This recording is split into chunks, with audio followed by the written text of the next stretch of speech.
Everyone thinks he is a weak, pathetic loser, but he is actually the most powerful man in the universe. Wang Ling is a high school student who possesses an extraordinary amount of magical energy which he tries to keep hidden from others. Even as a child, his power was so immense that he fearlessly confronted and defeated a monstrous giant frog. However, this remarkable feat remained unnoticed and the credit was mistakenly given to someone else. When he was born, he crawled out of his mother's womb himself, and his dad fainted when he saw that his newborn son had a bigger package than him. Just from that, his parents knew that he was the chosen one, and they decided to spend all their resources grooming him into the strongest warrior. However, the young Wang realized that the best thing for his mental health was to keep a low profile, and he always hid his true ability from everyone, especially his parents. On the first day of his new high school year, Wang enters the campus and notices the statue of Zhu Yi, who was renowned as the man who saved Huaxu. As he makes his way inside, two senior students, noticing his low force value, which is a number representing one's prowess in the realm of spiritual abilities, decide to bully him and ask for money. Their bullying, however, is abruptly interrupted by a golden beam of fire. A girl flies down from the sky, declaring that it is unfair to bully a freshman with a low force value, and the girl is none other than Sun Rong, the daughter of the legendary Flower Frogwater Curtain Group. Everyone admires her, while the seniors, intimidated by her reputation, quickly retreat. Claiming that boys shouldn't fight with girls, she approaches Wang and assures him that she will protect him no matter what, and they shake hands. But to everyone's surprise, he hands her the $10 that the bullies demanded from him, leaving everyone very confused, including some girl, as she thought her night grade was higher than that.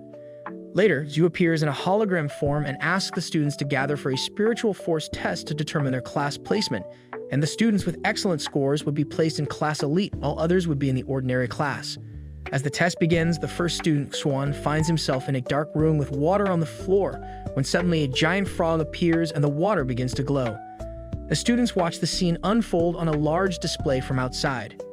Sanguro recognizes the frog as the one that attacked the city many years ago and was defeated by Master Zhuo. But after learning that girls kiss frogs to find a prince, he apparently decided to come back. What a simp. It is revealed by the announcer that the real giant frog is sealed under the campus, and the one they are facing now is merely an incarnation of its spiritual force. The students are instructed to summon their own spiritual force and strike the frog's head. However, many students fail to even touch the barrier. Then a boy named Chen Chao enters the scene, confidently hitting the frog's barrier with his hand, which glows with fire and is selected for class elite along with Pu Hao, who has an impressive force value of 886. Sun Girl then joins the contest, striking the frog with a force value of 2019, and the crowd hails her as a goddess. As Wang's run arrives, he catches the frog's attention, which senses his power and recalls their encounter from years ago. The frog contemplates that if he were to attack, its soul and spirit would be in jeopardy. Wang, in order to maintain his average facade, pretends to struggle, exerting minimal force while feigning maximum effort. Just as he is about to strike, the display screen malfunctions, showing an upside-down image of the frog. To everyone's surprise, Hong's force value is displayed as 99,999 on the screen. The crowd is stunned, and some girl realizes that there was no protective membrane around the giant frog. This time, he ponders why the frog reacted that way when he hadn't actually struck it, and realizes that it was playing dead. He secures his place in class elite, and the classroom settles down as Pan, the instructor, begins the first summoning lesson. Pan explains that the space around them is filled with spiritual entities, and they must utilize their spiritual force to create a passage in the space and summon a spiritual creature. She further explains that the size and strength of the summoned spiritual entity depend on their force level. The students make their attempts at summoning with Chen, summoning a stick that elicits laughter from the others. Well, I suppose he wanted to branch out with his summoning skills. Meanwhile, some girls successfully summon a skeletal dog with a cute pink bow tied to its tail and playfully calls it a stray dog. As she observes her creation, she can't help but wonder how much spiritual force is really required to summon a genuine spiritual beast. When it is Wang's turn to summon, a blast occurs in the classroom, and he unexpectedly summons the giant frog from the test, triggering panic among the students. The instructor, Pan, swiftly intervenes, merging Sunburrow's stray dog with a giant frog, resulting in an odd-looking green-colored dog. The students are filled with awe at the new creation and lovingly name it Froggy 2. The next day arrives, as Wang makes his way to school. A flood of memories from his childhood washes over him, reminding him of the reasons why he has always strived to maintain a low profile. He reflects on the extraordinary events that seem to unfold around him. and remembers how he discovered that his touch alone proved to be a force to be reckoned with, shattering a prized limited edition dragon slaughtering sword that his parents have lovingly bought for him.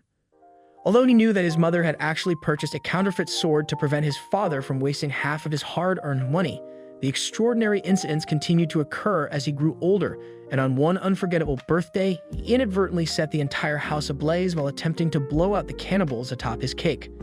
Forget nursery rhymes, this guy was busy shattering swords and setting houses ablaze even as a kid. Nevertheless, when his parents witnessed him defeating the giant frog of level 5 at the age of 6, they decided that Wang needed to lead an ordinary and happy life. They provided him with a protective amulet to wear on his back neck and a golden pill to be taken daily in order to suppress his power. Despite these measures, he remained strong, and his father promised to create a new amulet that will be more effective in concealing his power.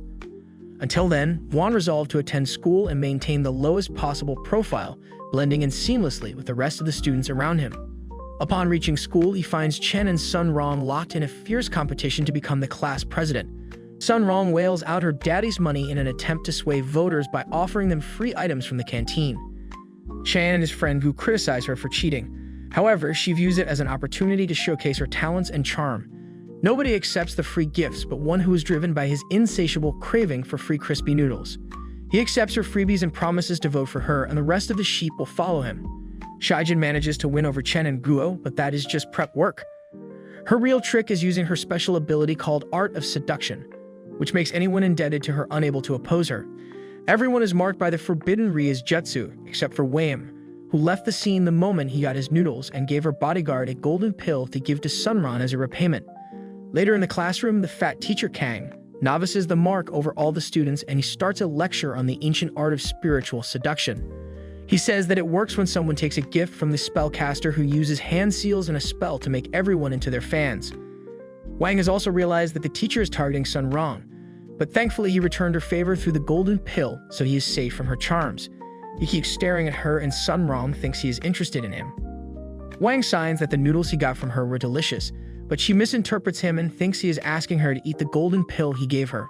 Sun Rong obliges, thinking that she might get a spiritual power boost with the pill, but it turns out to be a medicine to nerf spiritual powers. Sun Rong loses her spiritual powers, and suddenly everyone is released from her seduction spell. Kang calls her out to try chanting the seduction spell, but she is still feeling dizzy from earlier and collapses as she gets up.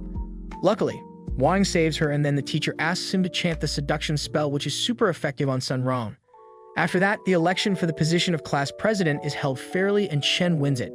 The next day, on his way to the pill refining class, Wang meets Sun Rong, who walks on a red carpet with full VIP treatment.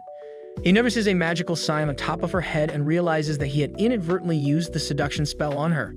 He approaches her and gently touches her hair before dispelling, telling the sign to free her of the seduction. However, Bro has so much riz that even doing that made Sun Rong fall harder for him. After that, their instructor Pan explains the intricate process of creating a vitality pill using an earthen pot and a furnace. After she is done explaining the steps faster than Eminem, the students discreetly size up each other's furnace for the task. Chen has brought a copper cauldron that belonged to his great-grandfather, while Sun Rong has brought an industrial-firm furnace from her dad's factory. Wang has brought a microwave, but Guo has brought the most sophisticated portable furnace available on the market. After Chen overloads his cauldron with coal and blasts it, he runs away, and Pan tells everyone to set an alarm for some hours after they place the pot in the furnace. Everyone leaves the class. But Freddy sneaks in because he can sense the energy coming from Hu's furnace, and he wants to snack on it. Luckily, Wang anticipated Froggy's actions. He returned to the classroom in time. Froggy still swallows the furnace and runs away from Wang, only to get caught and forced to vomit. Wang then decides to wash it, but Gumas understands the situation when he sees him coming out of the toilet with his furnace. Fueled by confusion and suspicion, Gu confronts him and aims his water pistol at him. Wang explains the truth, but Gu does not trust him and pulls the trigger, shooting poison out of his gun. Wang dodges it, but accidentally Chen was right behind him, and he was so exhausted from running that he couldn't stop the poison from entering his mouth. Kent collapses, and Gu panics because he's in grave danger because of the poison. Wang is about to heal him, but Ku stops him without knowing what he was doing. They take Chen to the classroom, and Ku tells Wang that he will forget about him stealing his furnace if he can help him create pills to save Chen's life. Wang decides to play along and assists Gu in refining the pill.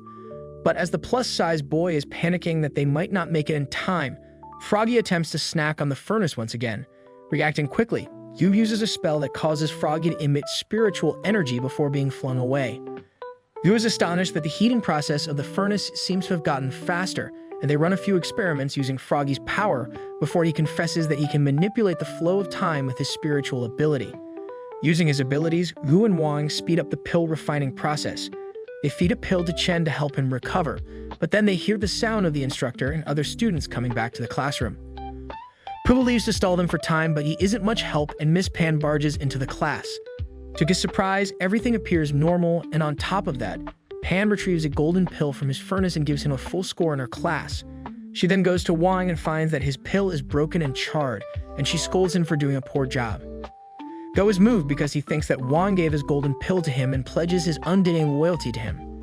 Little did he know that Wang did no such thing, and he never removed the vitality pill from his furnace, so it got prepared along with the endo pills, while Wang's microwave had obviously failed in its task of pill creation. While all this happens, Shen sleeps peacefully in the cauldron where Wang threw him, and after class they take him out. They even managed to fix his broken cauldron with the help of Froggy's time manipulation abilities, and Chen broke into tears as he hugged and thanked Wang. The next day, Sutton Roland approaches Wang in the break period, asking him on a date and leaving him speechless. Just then, he notices two assassins wearing rabbit masks on a nearby roof, aim a sniper rifle at her. Acting swiftly, Wang uses his powers to redirect the bullet, saving Sun Rong's life. Unaware of the danger she was in, she continues to plead with Wang to go on a date with her, but just then, Kang enters the classroom and asks for Wang to follow. He takes this chance to get away from the simp, but she mistakenly believes that he said yes to her and keeps following him. The story about their budding romance becomes the talk of the school, and even the assassins takes note of it. Meanwhile, Kang introduces Wang to the joint director of the school, Master Zhu Yi, and leaves them to discuss something in private. Zhu immediately recognizes him as the boy who defeated the giant frog and gets on his knee to pay respect to Wang. He asks him to take him as a disciple, but Wang is really bothered just by thinking about it, and he uses his special skill of forgetfulness to erase Yu's memories about the event. The next day, Wang has a nightmare about Sun Rong forcing him to go on a date with her. But as he wakes up and takes a look outside his window, he finds that his nightmare is about to turn into reality. Startled, he quickly closes the curtain and heads downstairs to have breakfast. To his horror, his parents are thrilled about the prospect of him dating Sun Rong, and they urge him to live his life to the fullest.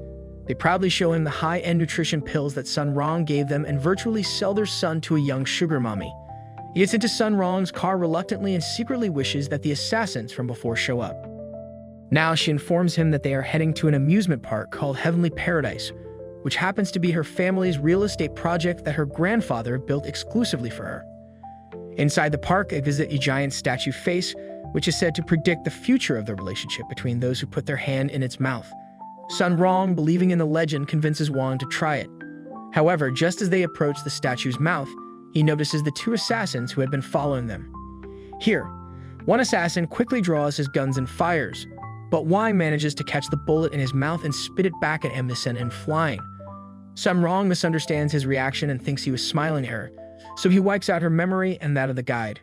Wang and Sun Rong continue their date, enjoying various rides and games with Wang, ensuring their safety by thwarting any further attempts by the assassins. He also uses his forgetting trick whenever necessary to erase these incidents from their memory. At sunset, Sun Rong asks him if they could ride the Ferris wheel together and watch the fireworks. Wang agrees, thinking that he might find a moment of peace there, but he is proven wrong. As the assassins follow them while they enjoy the beautiful spectacle, the assassins suddenly sneak up on them and hold them at gunpoint. Sun Rong suspects that the assassins are from the underworld organization called Shadow Faction and positions herself between the assassins and Wang, determined to protect him. Seeing this, Wang becomes furious, and just with his gaze, he disables the guns and phones of the assassins. He then throws them out of the Ferris wheel without even touching them and hits them with a powerful fire spell, ending them without a trace among the fireworks in the sky. Wang then asks Sun Rong to keep everything that happened a secret, and she promises him to do that for the first time in his life. Instead of taking away someone's memories, Wang relied on a promise to keep a secret, and then he got back to admiring the fireworks show with Sun Rong. The following day at school, the atmosphere is tense as Gu and Chen eagerly ask Wang about his date with Sun Rong. Sun Rong arrives in her limo accompanied by her vigilant bodyguards and joins the conversation. Her bodyguards form a protective circle around them as the Kang informs them about the ongoing threat from the Shadow Faction assassins who tried to attack her yesterday, and thus their security has been amplified.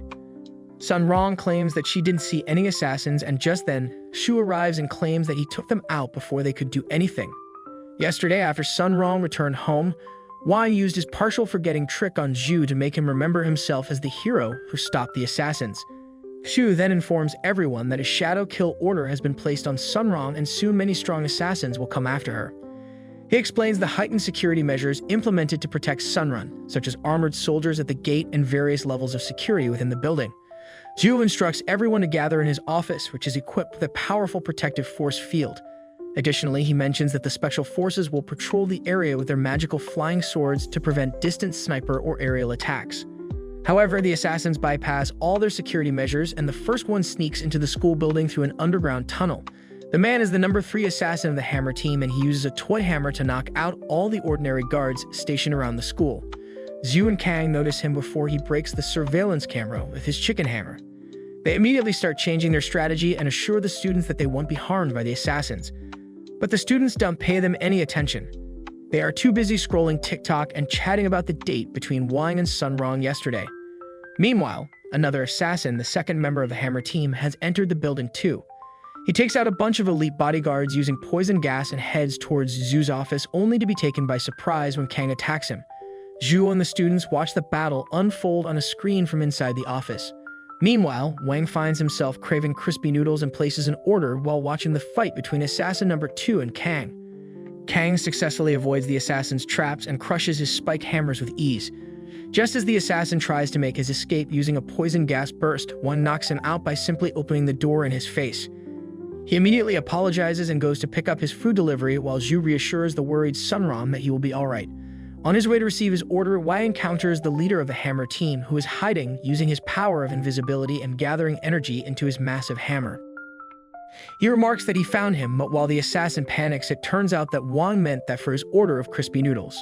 Assassin number 1 is relieved that he wasn't seen, but Wang clarifies that he can see even John Cena, so it's nothing special. Realizing that Wang can see through his invisibility spell, the assassin decides to abandon the mission to deal with him immediately. He releases all the energy he has gathered and swings his fully charged hammer at Wang, but it lands on him like an egg on a rock, and Wang is completely unscathed. He continues to eat his crispy noodles casually as the assassin falls to his knees, terrified of Wang's spiritual energy. Wang drags the assassin along with him, and Zhu comes running to his side, once again addressing him as his master.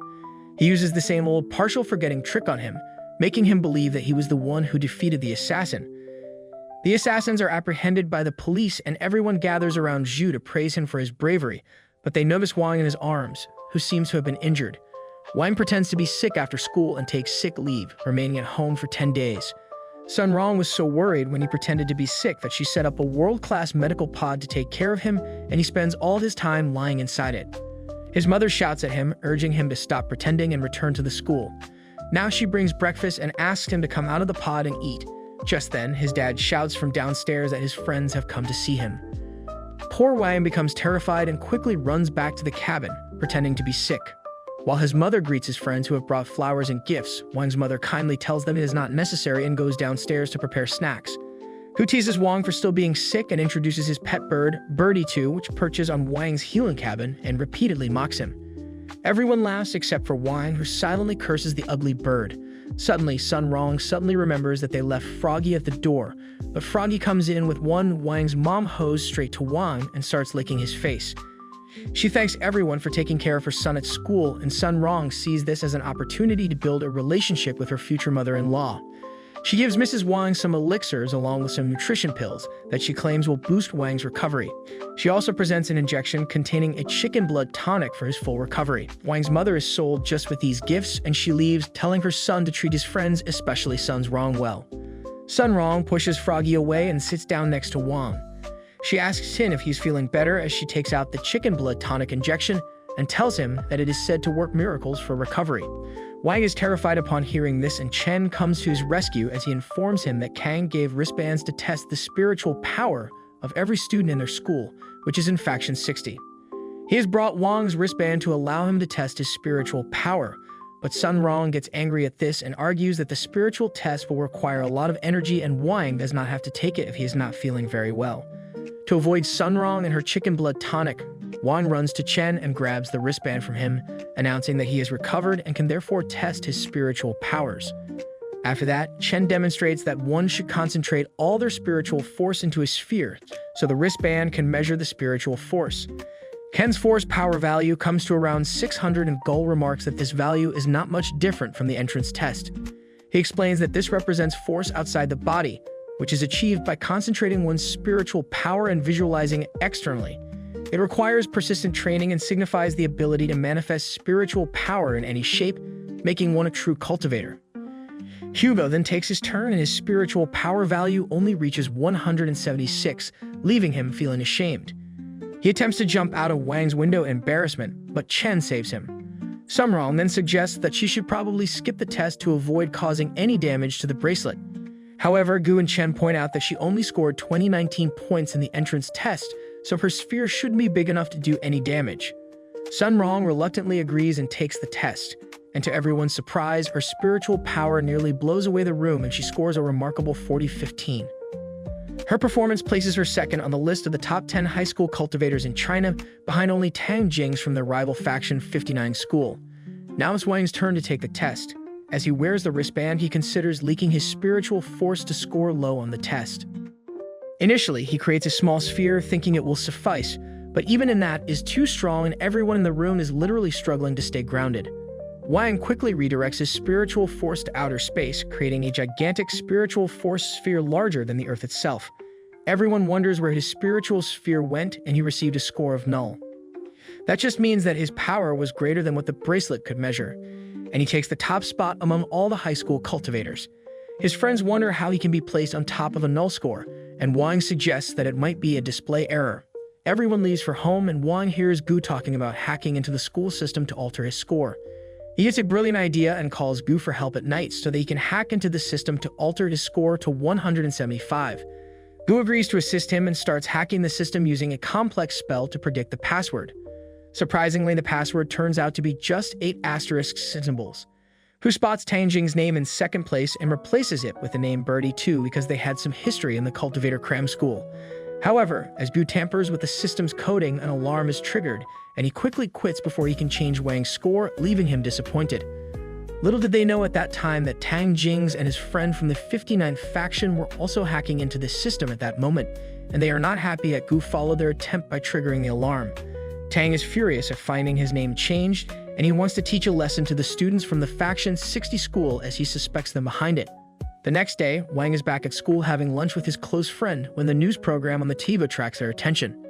The news was broadcasting the training session of Faction 59 students who were preparing for the National Senior Sword Competition that was going to be held soon. The reporter emphasizes that the students' abilities are on par with professional standards and highlights Tang Jing's performance as he dodges hundreds of sword projections with ease. The reporter interviews Tang, asking him about their preparations against their rival Faction 60.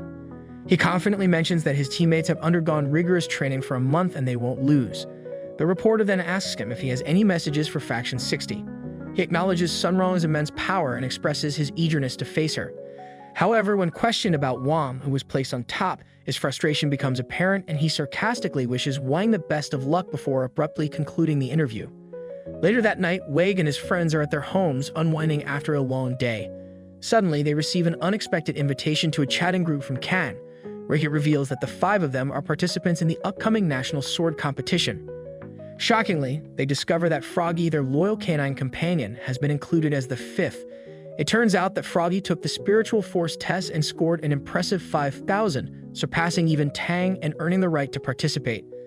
This was a plan that Kang and Zhu hatched in secret to win the tournament at all costs. Miss Pan was initially against it, but Zhu convinced her since there is a precedent for spiritual beasts participating in the competition. Ken shares the good news with his father, who is overwhelmingly proud of him and presents him with a special spiritual sword that was forged at his birth. Gu then eagerly shares details about his own cherished sword, which he has possessed for nearly 8 years.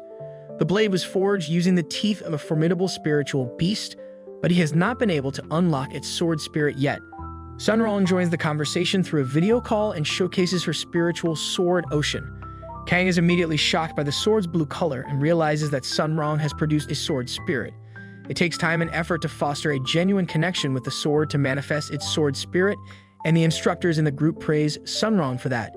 She then astounds everyone by flexing her generational wealth and revealing that her family has forged 13 more swords similar to Ocean, just in case one breaks. Kang then explains the process of producing a spiritual sword spirit. Initially, the sword spirit is in a chaotic state, but with dedicated effort it solidifies and takes the form of a small beast or a human. With time and training, it evolves and upgrades, gradually developing intelligence, and some sword spirits possessed by exceptional cultivators even have the ability to think. Kame assures them that they will learn more about this in higher-level classes and encourages them to cultivate a strong bond with their spiritual swords. As the conversation progresses, Froggy becomes the center of attention and the group playfully teases him, wondering how a dog could possess a spiritual sword. To their astonishment, Froggy surprises them all by sending a video of himself pulling out a spiritual sword called Sword of Sky from inside his body and then swallowing it whole.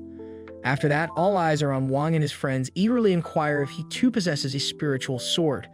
After he peacefully finishes his crispy noodle packet, he gives them a simple yes as his answer to end the conversation. No one seems to notice that Wang doesn't want to take part in the competition. He is concerned that if he shows his true power at the competition, it will be the end of life on Earth. However, his friend and his instructor take the competition very seriously, leaving him with no option. He goes downstairs to ask his parents about his sword, but finds his parents watching TV where Zhu and his team are cracking down on the Shadow Faction's headquarters after their assassination attempts on Sun Rong. Wang then takes his parents' attention away from the TV and asks them the whereabouts of his spiritual sword. He then goes to the attic in search of his sword and finally finds the box containing it, which starts glowing in Wang's presence. From inside the box, a boy with white hair appears, exclaiming that it has been 10 years. Startled, Wang quickly closes the box and feels a sharp pain from his amulet. The next day, Wang gathers with his friends outside the school gate. Chen and Gu make fun of his tiny wooden sword and throw some double-meaning jokes in the conversation. Sun Rong, however, finds it cute, and Froggy is the only one who realizes the immense power of Wang's sword. Kang, Zhu, and Miss Pan arrive and inform the group that the competition will take place in Faction 59 for 5 days, requiring them to stay there. Upon seeing that Wang has brought no luggage, Kang asks him if he will be fine without his stuff. Unaware of the fact that Wang intends to fake a stomach ache and return home before the competition starts, everyone except Zhu boards the bus as he has some emergencies he must take care of. His team has captured the boss of the Shadow Faction, but it turns out that he was catfished by a suicide-bombing robot, while the real boss is following Sun Rong to finish her for good. Inside the bus, Wang's sword spirit, Jink, tries to emerge, but he suppresses him and reminds him of their agreement from the previous day. He had given the sword spirit crispy noodles in exchange for remaining silent. The bus soon arrives at the gate of Faction 59, where they are welcomed by Tang Jings. 3 other students and their instructor circle. Pan and C glare at each other with intense hatred and jealousy. They used to be close friends once, but now they are rivals who constantly insult and mock each other. They get into a quarrel over the abilities of their students, but Wang is irritated because he can't find an opportunity to fake a stomach ache hit back at Pan. She goes to Wang and uses her grand testing trick on him. A ray of spiritual force passes through him, and he figures out that he could use this to his advantage. He seizes this opportunity and pretends to collapse on the ground while clutching his chest. Everyone from Faction 60 gathers around him to check if he's okay. Unexpectedly, his sword spirit emerges and tells Wang that his amulet is breaking. As he realizes this, he asks the sword spirit why it didn't tell him earlier, to which it replies that it tried to inform him about it on the bus, but Wang kept shoving it back inside. The amulet then shatters, releasing an unimaginable amount of speed, spiritual force into the sky. Everyone is terrified and suspects C of doing something to harm him. She, however, denies any involvement and says that Wang must be on the soccer team because he knows how to act so well. This angers Sutton as she shouts at C to have a look at Wang and questions how she can call it acting when he is in such a critical condition. While it was not as Wang planned, everything is going his way till now, but he realizes that if his power is not subdued soon, a disaster could occur. Wang is carefully placed on a stretcher by the medical team, and Sun Rong rushes to be by his side. When Tang stops her and talks about the time they went to the cultivation cram school together, she asks him to leave her alone. However, he is a Dutch bag who doesn't care about her feelings and boasts about his current position as the chairman of Faction 59 Student Union. Irritated by him, Sun Rong tries to throw a punch, but is unfortunately stopped by a short girl with white hair. Tang then introduces her as Ishibai, the student union secretary. Ken, concerned for Sun Rong's well-being, goes for a rescue, but is stopped by Tang's lackeys. Meanwhile, Wang's body is engulfed in a blazing purple fire and structure ties him up using bandages like a mummy to put it out. Tang knows that the culprit behind that is the fifth member of their team, but he jokes that Wang's spiritual power seems to be very volatile and explosive. Sun Rong is furious that he is trying to harm Wang on purpose, so she draws her sword and charges at Tang only to be stopped by Kang, who tells her to hold her rage till the competition starts. In the medical room, Wang escapes from the doctors and begins searching for a way to sneak out of Faction 59. He knows that his amulet is at its limit, and if he uses his spiritual power a few more times, the world will be done for. Wang calls his dad, who is busy dropping a banger in the toilet. But as he learns about his son's dilemma, he rides out to meet him without even wiping his ass. Meanwhile, other students assemble in the gym to receive instructions from MSI regarding the next day's competition. She explains that the competition will be like a domination match on Call of Duty. There are 5 altars on the field, namely metal, wood, water, fire, and earth. Inserting your sword into an altar accumulates your score, and the first team to reach 100% wins. Tang then proceeds to mock Faction 60, pointing out that they only have 4 members, with one currently sick and suggesting they should give up. Go retorts back, saying that Faction 59 also has only 4 members. Tang responds with a menacing laugh, claiming that their 5th member has been there all along. Suddenly, a massive wave nearly crashes into Faction 60, and a gangster wannabe called Baifeng comes out of it. He is the 5th member of Faction 59, but he immediately proceeds to flirt with Sun Rong and offers to join her side if she accepts his flower. Seeing her in trouble, Chen rushes her defense, but Baifeng uses a barrier and sends him flying away. Baifeng once again asks Sun Rong to accept his flower, but Chen returns to attack him again. Baifeng simply flicks him away before overwhelming him with great speed and hitting him with a powerful combo move. However, Chen is not the one to give up. He remembers his dad's words about fighting all kinds of injustice in the world and releases all his energy. As he goes in for a punch, Baifeng simply catches his arm and annihilates it, using his negative spiritual energy before tossing him away. Just then, Wang enters the gym thinking he found the exit and catches Chen, who comes flying toward him. As soon as Wang catches him, his arm is restored to normal, shocking everyone as Kang explains to Pan that Baifeng uses negative spiritual energy that can destroy matter when it comes into contact with positive spiritual energy. Froggy wants to tell him that if Wayne's amulet breaks, his negative energy will destroy the whole galaxy. Just then, Wang gets a call from his father asking him to come and get his amulet, but he hangs up on him, knowing that he won't be able to sneak away right now. Baifeng wonders how the boy could have repaired Chen's hand in an instant. Realizing that he might be more powerful than he appears, Baifeng suddenly throws a punch filled with negative spiritual energy at his face to test his power. Surprisingly, Wang calmly takes the blow and takes almost no damage. Baifeng is utterly shocked, realizing that he seems to possess no spiritual force at all. Otherwise, his head would have been destroyed. Wang, devoid of any emotions, simply walks away, and as Sun Rong comes to ask if he is alright, he gives her the rose he just stole from Baifeng. Everyone is then instructed to leave for their respective preparation rooms. However, Wang excuses himself, saying that he wants to get the limited edition sweet potato-flavored crispy noodles. No one is aware that Liu Yin, the boss of the Shadow faction, has disguised herself as a student of Faction 59, and she is stalking Wang. Baifeng finds her and realizes that she is actually a MILF who is pretending to be a teenager. He asks her to date him, but when she refuses, he makes the mistake of calling her an old hag that doesn't sit well with her, and she punches him away. Baifeng gets up, laughing menacingly as he calls her a worthy opponent. However, she soon shows him the difference in their levels as she neutralizes his sphere of negative spiritual energy. In an instant, Baifeng gets his ass beat, but luckily Wang stumbles upon him as he is about to finish for good. Luing smirks as she sees him and immediately decides to change her target. She then ties both Wang and Baifeng with her dark spiritual chains, rendering them unable to escape. She drags them to the rooftop. She hands him over to her old driver. She then proceeds to kick Wang with her heels, thinking he is Sun Rong's loser boyfriend. However, she is oblivious to the fact that his amulet is on the verge of breaking. The seal on Wang's power is almost gone, and as Luing stomps on him while insulting him, his emotions create a storm. Wang's sword spirit desperately tries to get him back to normal to prevent him from accidentally releasing his spiritual energy, but no amount of shouting wakes him up. Finally, when he says that crispy noodles will be available for half the price today, Wang gets a grip over himself, causing Jinx to let out a sigh of relief.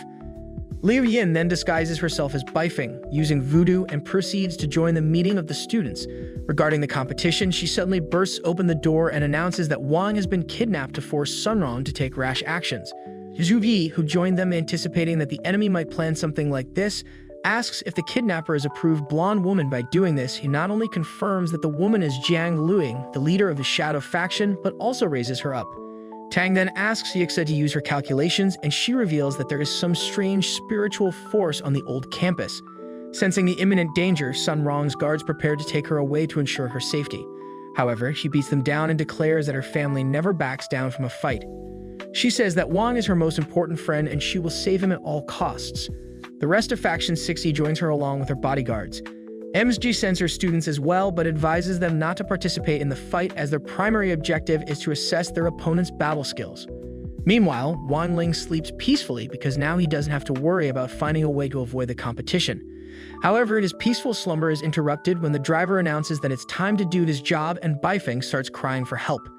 Annoyed, the driver kicks him and sends him to the floor below them, causing the entire building to tremble. Jake informs Wang that the old man has a very strong spiritual force, but he doesn't want to show it. Sun Rong and the rest of the group arrive at the scene and see Wang tied up on a pole. The bodyguards get on their flying swords and head to their rooftop. The driver launches an attack using his spiritual power and takes them out while calmly sipping his tea, saying that young people nowadays have worse aim than stormtroopers. After dealing with the first batch, the driver unleashes his special attack and summons soldiers made of golden spiritual energy to destroy his enemies. Sun Rong instructs her bodyguards to keep their heads low and takes on the army alone. She summons all of her ocean swords and surprisingly manages to hold off the driver for a little while. However, the driver's power is overwhelming and Sun Rong begins to lose the fight and falls rapidly to the ground. Just when things seem dire, Wang Ling intervenes by using his time manipulation ability to rewind back to the moment when the driver sent Bifeng through the roof. The incidents that happened till now are rewritten almost as if everything happened within Atakusha's Jinjutsu. Wang defeats the driver and uses his forgetting trick on Zhu, making him take credit for defeating the old man. The driver is then bound with the spiritual chain and everyone is shocked to see Zhu there. Zhu tells the press that all hostages were rescued and that the old man is suspected to be a member of the Shadow faction. The special forces investigate the building and one of them asks Wang if the hole was a result of the battle, but he replies that it was already there when he was brought here. As soon as the special forces squad member leaves his sword spirit, Jink emerges from the hole and asks him what to do with Bifeng, who is lying unconscious inside. Wang instructs Jinx to keep an eye on him and not let him out, thinking that if Bifeng doesn't anticipate the competition will be cancelled. However, little did he know that Luan, disguised as Bifeng, would be in the competition. So the next day, his dismay, Wang is forced to take part in the competition that he desperately wanted to avoid. Wondering how Bifeng is here, the students are given special Bluetooth Earth phones to communicate with their teammates. They are also told not to fly above 5 meters from the ground and that the battle area is covered with a special restoring field so that they won't take any real damage because of the competition. The competition is about to begin, and the participants then place their hands on a magic crystal that teleports them into the Babel zone. Just then, Wang's father comes running to give the amulet to Wang, but it is too late as he enters the Babel zone. Upon seeing his master's father, Zhou excitedly approaches him. Wang's dad trusts Zhu and tells him about his son's predicament and the amulet breaking, leaving him shocked. Faction 59 hacks into this system and everyone except Bifeng enters the competition in the same place. Meanwhile, all the faction's 60 members are scattered. Yixa uses her Neuralink enhancements to find out the locations of the faction's 60 members, but is unable to find Wang's location due to his low force value. Chen is at the west altar of metal, Sun Rong at the north altar of water, Froggy at the south altar of fire, and Bifeng is also there. Considering everyone else's location, Tang predicts that Wang must have landed at the east altar of wood. As soon as this was said, a member of Faction 59 with orange hair ran to Wang's location, thinking that he was the easiest prey.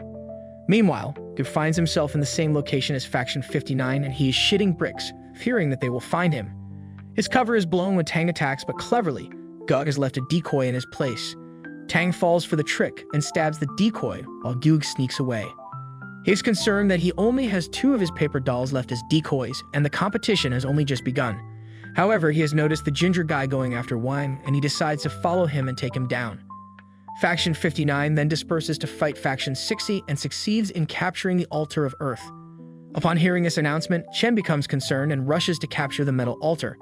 However, he is unexpectedly hit by the sharp leaves of the strange metal tree, which leaves scratches all over his body.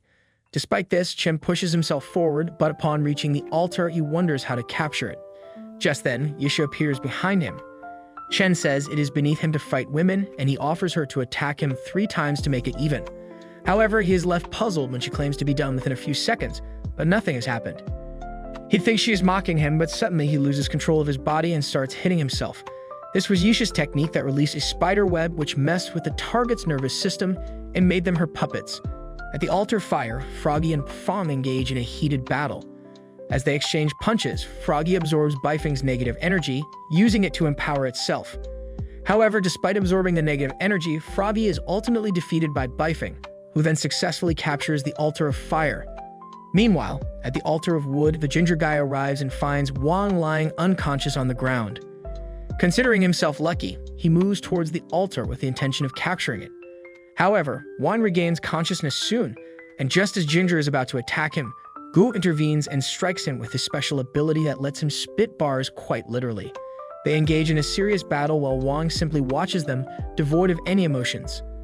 At the same time, Sun Rong is about to capture the altar of water when she is suddenly attacked by Tang. They engage in a fierce battle, each ruling their powerful sword spirits. Tang's ice spirit is an equal match against Sun Rong's water spirit, and neither of them seems to have the upper hand. Suddenly, an announcement is made that Faction 59 has successfully captured 4 altars. In an attempt to turn the tide, Sun Rong tries to use her special move called the Ocean Dance Technique, but Tang quickly counters it by freezing the lake there. Standing on to get the elemental advantage, Sun Rong still rushes at him with full speed, but Tang's sword spirit is able to hold her back on his own.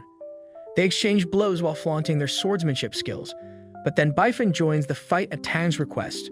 Now facing 2 formidable opponents, Sun Rong worries about how she can escape their clutches. Suddenly, they hear the ginger guy screaming as he flies across the sky like a rocket. Moments later, a powerful wind sweeps the entire battle zone and shatters the ice, miraculously providing Sun Rong with the opportunity to escape. Tang remarks that this is a huge negative energy even stronger than Buffin's, and decides to leave to investigate its source after he captures the altar of water. Upon capturing the 5th altar, Faction 59 gains a speed bonus. But then another announcement is made stating that Faction 60 has now captured the altar of wood, leaving everyone surprised. Through Sun Rong's phone, Gu informs her that Wang and Froggy have joined forces to capture the altar. A few minutes earlier, Ginger and Guo were engaged in a fierce battle. Guo utilized his mouthkin ability to spit bars and send powerful bursts of words at his opponent, but he couldn't repeat them too frequently. He ran out of words soon, leaving him momentarily defenseless. Ginger mocked him before insulting Wang and kicking him. At this moment, Froggy entered the scene to devour the spiritual energy that would be released during the fight. However, upon seeing Wang, he quickly concealed himself. Ku suddenly got an idea, but he knew it would come at the expense of his friendship with Wang. He apologized to Wang in advance and proceeded to release a diss track on him at the spot, sending powerful words at the Ginger. Hearing Mu talk badly about him, Wang felt intense emotions for the first time in a long while. His amulet not only suppressed his spiritual power, but also his emotions, making him naturally cold and emotionless. Now that it was on the verge of breaking, he was trying his best to suppress his emotions so that he didn't trigger his powers. Because of his strong emotions, Wang started releasing a huge amount of negative energy. Seeing this, Froggy jumped on him to consume the negative energy and save the world. Wang suddenly came up with a strategy. He decided to use Froggy to consume the excess negative energy so that he could use his spiritual energy. Wang fused with Froggy to create an unholy mixture of man and beast. Go was amazed by this and asked him if it's a trick. But the Ginger simply mocked Wang and said that even after all this, he is still just unrecyclable trash. Undeterred, Wang walked up to him and casually touched his sword, which was enough to shatter it. Wang then effortlessly nudged the Ginger guy sideways, causing him to soar through the air like Team Rocket, and that's how he captured the wood altar and then disabled the Faction 59 speed boost. After hearing the announcement, Tang starts to panic and asks Yixa how this is possible. She tells him that Wang combined his spiritual force with Froggy and he has become unstoppable now. Soon after that, Wang along with Guo gained control of the fire altar, leaving Tang furious. He instructs Bifeng to head to the Earth altar and tell the other members of Faction 59 their new strategy to avoid fighting Wana while rotating their positions, have the majority of altars under their control. Wang then goes to the altar of metal and wakes up Chen. Upon awakening, Chen is startled to see Wang's appearance and immediately searches for Yisha, claiming that she cheated him. Wang then captures the altar of metal, gaining the upper hand against Faction 59. Seeing Chen excited about this victory, Wang smiles, leaving his friend surprised as he had not seen him display any emotions before. However, Tang outplays them and captures the rest of the altars, leaving the score a 1-4 with Faction 59 leading again. Wang realizes Tang's strategy, and although he is very powerful, he can't claim the altars alone one by one, so he tries to increase his speed, but Fravy warns him that he's reaching his limit and asks Huang to stop, otherwise the world will be doomed. Thankfully, he's interrupted by Sun Rong, who contacts everyone, informing them that she is with Gu, and they are about to take the Altar of Fire. She mentions that they have one distinctive advantage, which is Wang Ling, and this causes him to blush. Sun Rong asks him to capture the Earth Altar, which is guarded by the strongest Faction 59 member. Baifeng and Chen should safeguard the metal altar they have already captured. Wang realizes that Chen is now the most important person in their strategy, and their victory depends on him. Meanwhile, she and Gu go to the fire altar, using water to conceal their movements from Yisha. Upon reaching the altar, Hu starts teasing Ginger 2 from Faction 59, distracting him while Sun Rong sneaks inside to capture the altar. Tang figures out her plan and immediately tells Ginger 2 to get back to the altar and prevents Sun Rong from capturing it. He hurries to the altar to stop Sun Rong, so Gu uses his cannon words to attack him. However, Ginger 2 trips on a rock and falls, and the attack accidentally hits Sun Rong, pushing her away from the altar and giving Tang enough time to come there. Sun Rong remembers the rivalry between their families and how she and Tang have been at war ever since they were kids to protect their family's honor. Tang shouts at Ginger 2 to hurry up and reclaim the sword, while Gu apologizes for missing the first time and aims again at him. He managed to hit him, but it was Matt strong enough to stop him. Sun Rong throws one of her swords at the altar and starts fighting Ginger 2 with her other swords. However, the countdown doesn't start since it requires the participant to insert the sword themselves. Realizing this, Sun Rong goes to the altar to reinsert the sword herself, but suddenly Tang's sword spirit intervenes and breaks her sword. Tang then mocks her for losing her opportunity to claim the altar and tells her that although he planned on winning with an overwhelming 5-0, he is still happy to win 4-1. He taunts them about the dire situation Faction 60 is in, and his strategy becomes clear to Sunran, who realizes that they must capture the fire altar or else they will lose. She knows that Tang is only watching out for Wame, and he has set Yixa after him to capture his altar in case he leaves to capture another one. So Sun Rong tells Gu that they have to do everything possible to stop them from claiming this altar, and Chen must do the same to prevent Baifeng from capturing the metal altar. Meanwhile, Baifeng arrives at the metal altar and starts fighting Chen. Chen is eager for their rematch, but he recalls Sun Rong's words and dodges Baifeng's attacks instead of fighting back, as all he has to do is keep the enemy from inserting his sword into the altar. He does a pretty good job at avoiding the attacks, and realizing this, Lu Yin, who is pretending to be Baifeng, taunts him, calling him a coward. Upon hearing her taunting words, Chen recalls his bitter childhood and how his father would call him a coward and beat him up if he didn't perform to his standard. Despite the rush of emotions, Chen controls his feelings and continues dodging Baifeng's attacks, infuriating him. Just then, a sharp leaf falls from the tree above the altar, and Baifeng realizes why it's called the metal altar. So gathers all the fallen metal leaves using his spiritual energy and throws them at Chen, injuring him badly. But despite this, he tries to stop Baifeng, further enraging him and getting his arms annihilated by his negative energy as a result. Meanwhile, at the fire altar, Sun Rong realizes that Chen is in danger and asks Gu to leave and help him. Gu hesitates and says that she can't go against Tang and the other guy alone, but she insists on him leaving. Gu moves away from them and hides, secretly charging his sword while Sun Rong fights Tang's sword spirit alone. Suddenly, a phoenix emerges from Gu's sword, which is his sword spirit. It is extremely powerful but requires the sacrifices of other sword spirits. So Sun Rong and Gu had planned this previously. She sacrificed for sword spirit, which helped in manifesting Gu's phoenix spirit, and together they unleash a huge fire blast at Tang and Ginger 2, defeating them. Back at the metal altar, Chen is severely injured but continues trying to stop Baifeng, who kicks him several times before going to the altar to insert his sword. Chen attempts to get up, but he can't and starts crying, thinking that he will let his friends down. At this rate, however, just as Baifeng inserts his sword in the altar, Chen Xi's secret ability, which only comes out when he wants to protect something precious, suddenly manifests. He awakens with golden spiritual energy-infused arms and blasts away Baifeng, stopping the countdown. Chen then reclaims the metal altar by throwing away Baifeng's sword and inserting his own. This leads Faction 60 to a 3-1 lead, and then Wang captures the altar of wood, furthering their lead to 4-1.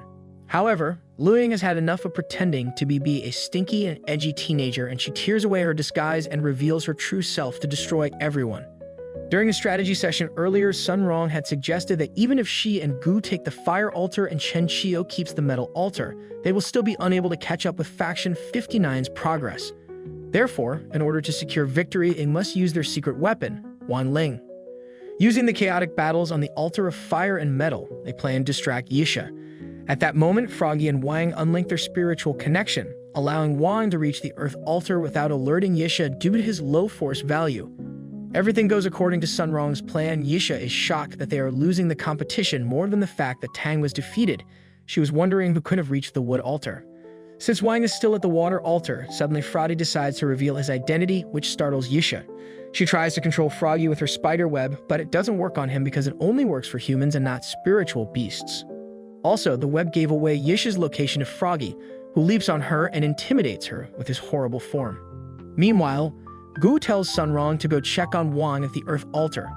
While he goes to the metal altar and joins Chen, she agrees and leaves to join Wang Ling. Although they currently have more altars, they are still lagging in the progress bar of a Faction 59, still having the better chances of victory. While all this is happening at the arena, Wang's dad, who is in the control room with the Faction 59 and Faction 60 staff, wonders how his son is doing. Since he was a child, Wang has grown accustomed to ignoring both success and failure as his amulet suppressed all his emotions. He never let his emotions get the better of him until he met Sun Rong for the first time and his heart skipped a beat. From then on, he started experiencing emotions little by little, and the more friends he made, the softer his heart became. Right now, his emotions are about to be let loose as he goes to capture the earth altar. He trembles with emotion, thinking about how happy his friends will be when they win. He is unable to keep his sword steady at the altar, and his amulet starts breaking again. The more he tries to restrain his emotions, the more they intensify, causing a surge of negative energy to break from him. However, Sun Rong joins him and holds his hand, and her touch and kind words help Wang get a grip. Together, they capture the altar of earth, securing victory in the competition. Sun Rong compliments Wang Ling's blushing face and encourages him to be himself amidst their flirting. Lu Ling, who arrived here after defeating Chen, stabs Sun Rong to death. Her soul leaves her body, and Wang Ling is heartbroken as she vanishes from his embrace. He cries out in fury, and his amulet, which is held on for so long, finally breaks, and the world starts to collapse under the overwhelming pressure of his spiritual energy. Froggy runs to Wang to stop his spiritual energy from leaking and to prevent the world from being doomed, but he is still furious and proceeds to attack the Lu Ling. So Froggy freezes the flow of time, but Wang breaks free from it and continues to attack Lu Ling, causing her to unfreeze as well. Seeing his true power, Lu Ling taunts him, mocking that he was unable to protect Sun Rong. In the end, she attacks him. What? It is all just fancy acrobatics to him, and he sends her flying with just one punch. His rage is uncontrollable now, and he intensifies his attack to knock her out. Wang does not stop at that and uses his spiritual power to send giant rocks flying at her, which then causes a huge explosion around Lu Ning. He is about to deliver the final blow, but suddenly stops short of killing her. Even with Lu Ning begging him to finish her, he decides to spare her as he recalls his memories with Sun Rong. He goes to Sun Rong's body and cradles her. He tries to use his ultimate repairing spell to restore her, but it doesn't work. Froggy tells him that Lu Ning hit her with such hatred that Sun Rong's spirit is torn apart and even Wan can't save her. Despite this, he notices that she is still warm and breathing. Froggy explains that it's because he has stopped the flow of time that Sun Rong is still alive, but if time starts moving again, she will be gone perfectly permanently. Wang cries helplessly and tells Froggy that there has to be another way to save her. He realizes how lonely his life will be without her and declares that he will use all his spiritual energy to save her. Froggy warns that doing so will destroy the world, but Wang insists that he will restart the world again. Wang Ling has already used the solution to all the tech problems and turned the Earth off and on 4 times. And each time he hoped that everything would be restored to its original state, including Sun Rong being alive. However, no matter how many times he resets the world, Sun Rong remains dead. Zheng joins him and tells him that Sun Rong's spirit has been broken into pieces, and no one can say the life is already gone. Despite this, Wang proceeds to restart the world again, but Frevy tells him that the result will be the same no matter how many times he tries. Wang cries out of desperation and regrets not finishing Lu Ling sooner, as then Sun Rong would still be alive with him. Froggy explains that now that he has stopped the flow of time, they can take their time to figure something out. Wang gets an idea and asks Froggy if they would be able to go back in time if they move faster than light. Froggy agrees, but he warns that it would require a tremendous amount of spiritual force. Wang tells him that he can do it, and Froggy cautions him that this goes against the law of nature. However, Wang is determined to save Sun Rong, and Froggy decides to be best wingman and risks everything so that they both can go back in time. Suddenly, Wang finds himself back on his first day of high school when the seniors start bullying him. This time, Chen and Gu protect him from the bullies, not Sun Rong. He even handed over the $10 to them, wondering why he just did that. Sun Rong is not in the classroom either, and Wang can't remember her. But every time when Sun Rong was supposed to be there, he feels intense emotion even though he doesn't understand why. Everywhere he goes, he feels like someone is missing, and he has moments of déjà vu. The new world seems to be just the same, but without her. The reality is that when Wang and Froggy combine their powers, space and time converge and release such a large amount of spiritual force that they ended up creating the new world without Sun Rong. This new world constantly absorbs everything from the old world except her, which will eventually lead to the old world's destruction. As time passes, it seems that no one from the old world can stop this from happening.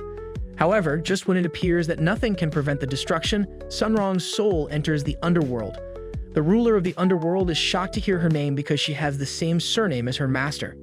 She checks the database and finds that Sun Rong is indeed the descendant of her master and the former ruler of the underworld.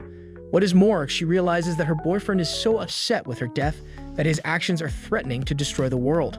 She immediately sends Sun Rong back to her body, and as she gets up, she finds Wang's sword spirit there. She asks him what is happening and who he is, and Jinx gives her the reaction like he just saw Gear 5 Luffy. Meanwhile, in the new world, Wang and his class visit the amusement park at the fortune-telling statue. Zhao is their guide and everyone tries their luck, but Wang feels something amiss and decides to test his fortune. To everyone's surprise, the statue breaks. As they continue through the various rides and games, Wang Ling suffers from déjà vu. Chen and Gu notice that he has been acting strangely, and Wang tells them that he feels as though he has been here with someone special before. They remind him that they are there to have fun, and they tell him not to worry too much. They all go to ride the Ferris wheel together, where Wang Ling finally breaks down, realizing someone important isn't there. Meanwhile, in the old world, Sun Rong learns everything that happened from Wang's sword spirit, and he tells her that if they don't wake Wang up, this world will soon be destroyed. The only way to do that is for her to take his sword and destroy his new world. Sun Rong wields the sword and rushes towards the parallel universe containing Wang. She dodges the self-defense mechanism of the universe and manages to create a cut in it through which she attacks Wang and destroys the border between the two worlds. As soon as she does this, her memories come flooding back to Wang and his friends. Tell them to go to his world where his girl is waiting for him through the crack between the dimensions. Sun Rong pulls Wang out and they are reunited. This time, Wang turns back time and goes to the moment when Chen captured the altar of metal. Lu Ying reveals herself and tries to attack him, but before she can do anything, Wang squats her down and buries her in the ground from far away. With this, Sun Rong remains safe, and they win the competition too. However, Sun Rong does not remember anything that happened before this point. She comes running to celebrate their victory with Wang, but as the reporters swarm her, Fravy asks Wang if he is satisfied with what just happened. Wang recalls the events that unfolded as they were in the distorted world, and he realized that his grand repairing spell had no effect because the world was too chaotic. Froggy told him that there was one way to save the world, and for that they would have to reverse the timeline. However, it would come at the cost of Sun Rong losing her memories of what Wang did for her. Sun Rong assures Wang that even if she doesn't remember them saving each other, her feelings will still bring her back to him. With that, they reset the time and saved everything. As Wang watches over his friends celebrating their victory, his dad comes there with a new amulet. Froggy warns him that his feelings will be subdued once he puts them on, and his relationship with Sun Rong will turn cold too. However, upon seeing Sun Ram and everyone else happy about their victory, Wang opts to put on the new amulet, hoping for world peace. As his dad puts the new amulet on his neck, Froggy warns Wang to never do anything so reckless in the future, because he destroyed and restarted the world over and over again. His spiritual force has been greatly reduced, and Wang sighs, complaining that maintaining world peace is a hassle. As a result of Wang using too much spiritual energy, the entire world is a mess. All the technology that runs on spiritual energy is affected, and the people don't understand what is happening.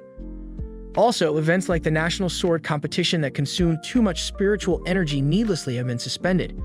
The schools reopen after summer vacation, and everyone in Faction 60 is happy and content that their team made it to the top 10. But the participants are not satisfied because they had a solid chance to win the competition if it went on. Wang has become oddly quiet and distant ever since they won against Faction 59, and Sun Rong is worried about him. Student Miss Pan comes to the class and collects everyone's assignments before telling them about the changes in their curriculum as they reach sophomore year. She then declares that since their school beat the elite faction 59, the Department of Cultivation has started paying them special attention. Therefore, they are going to conduct an advanced spiritual force test this afternoon, and everyone who has not reached the foundation level will be kicked from the elite class. Also, those from the normal class that can clear the cutoff will get into the elite class. All the backbenchers scream out as they hear this, and Sun Rong realizes that they have not reached the minimum level to pass the test yet. She is confident about her abilities, and so is Chen, and even though Gu is nervous, he thinks he will pull through. However, as they talk about their preparation, they suddenly worry about Wang. Believing that he lays around all summer, Sun Rong rushes to him and volunteers to send some of her spiritual power into his body to help him pass the test. Chen suggests that he can use a special move from his family that can forcibly make anyone break through the foundation level. They start quarreling about which technique is better for Wang, and Gu stops them to tell them that Wang has already left the class. He goes to the washroom where his sword spirit Jink pops up and asks him what he is going to do about the test.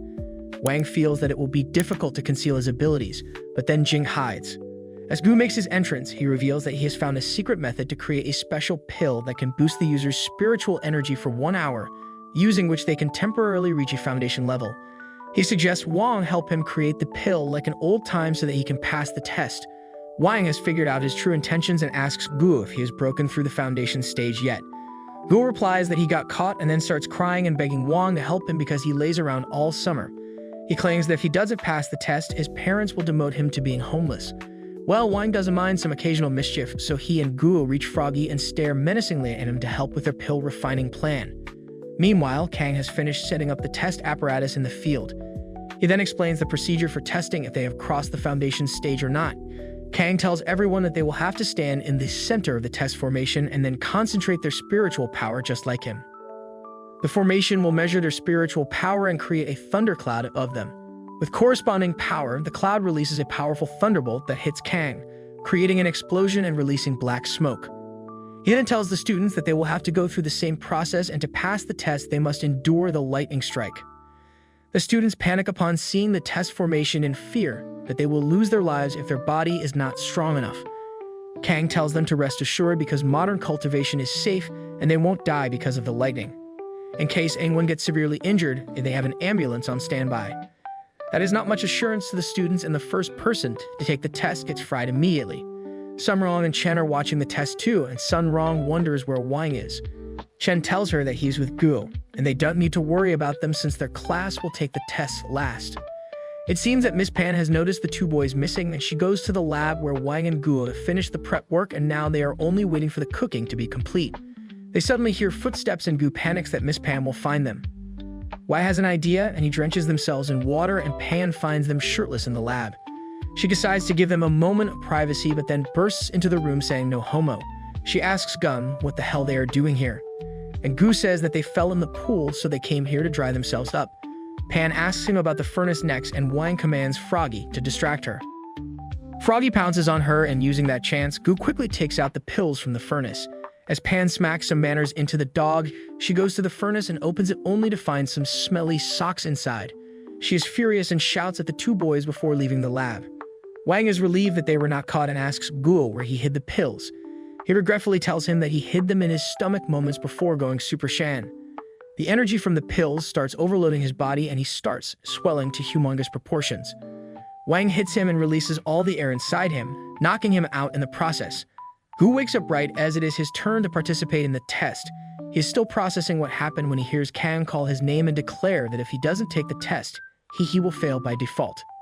Gu runs to the formation thinking that Yi will be fine because he took some pills, but as he looks at his watch, he finds that their effect has long expired. He panics and thinks that this is his last day in the elite class.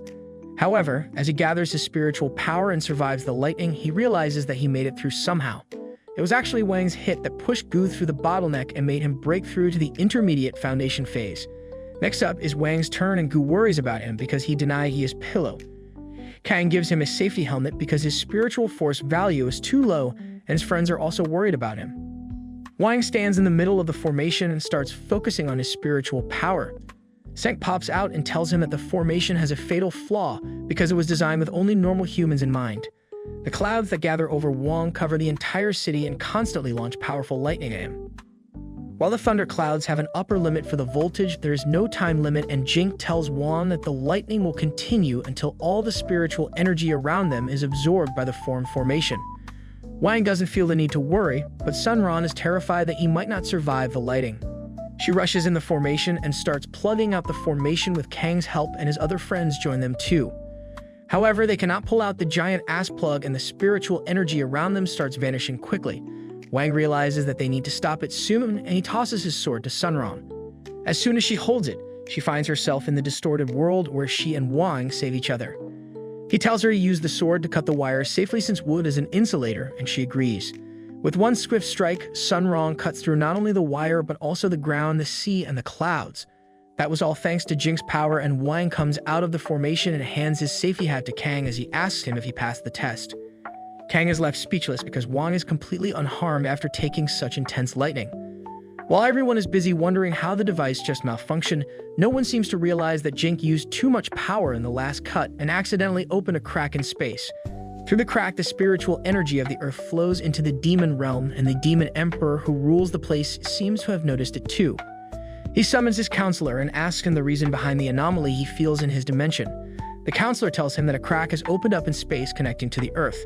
Talking about Earth reminds the demon emperor that he sent a demon for frog to conquer it a few years ago.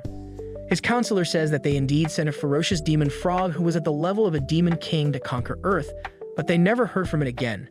The demon emperor is furious that the frog is taking too long, unaware that it has become the school pet.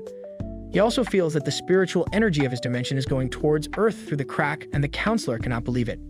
He claims that the Earth's average spiritual energy was higher than theirs in the past, and if it is absorbing their energy now, it means that the value has declined. Seeing the emperor furious, the counselor assures him that he will personally go to Earth and make sure to conquer it. He sends a message to Froggy regarding his visit, who panics on seeing that his master is coming to Earth. Froggy rushes to Wang's home and finds him watching news about how the decreased spiritual energy of the Earth is causing a reduction in agricultural yield. Froggy sits between Wang and his dad, and at the same time the counselor arrives on Earth through a portal. After breathing in the fresh air filled with refreshing spiritual energy, he pulls out his Iskal 15 and calls Froggy, who shudders upon receiving the notification. He ignores the calls and the messages, and Jinky takes a look at his phone before asking him who the person claiming to be his master is.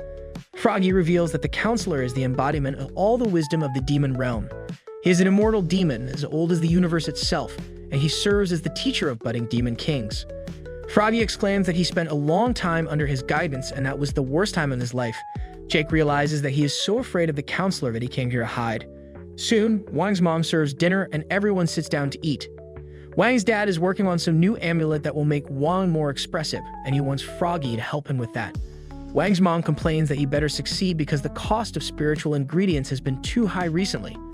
Later, Wang's dad finishes crafting a new amulet prototype and asks Froggy to put it on Wang.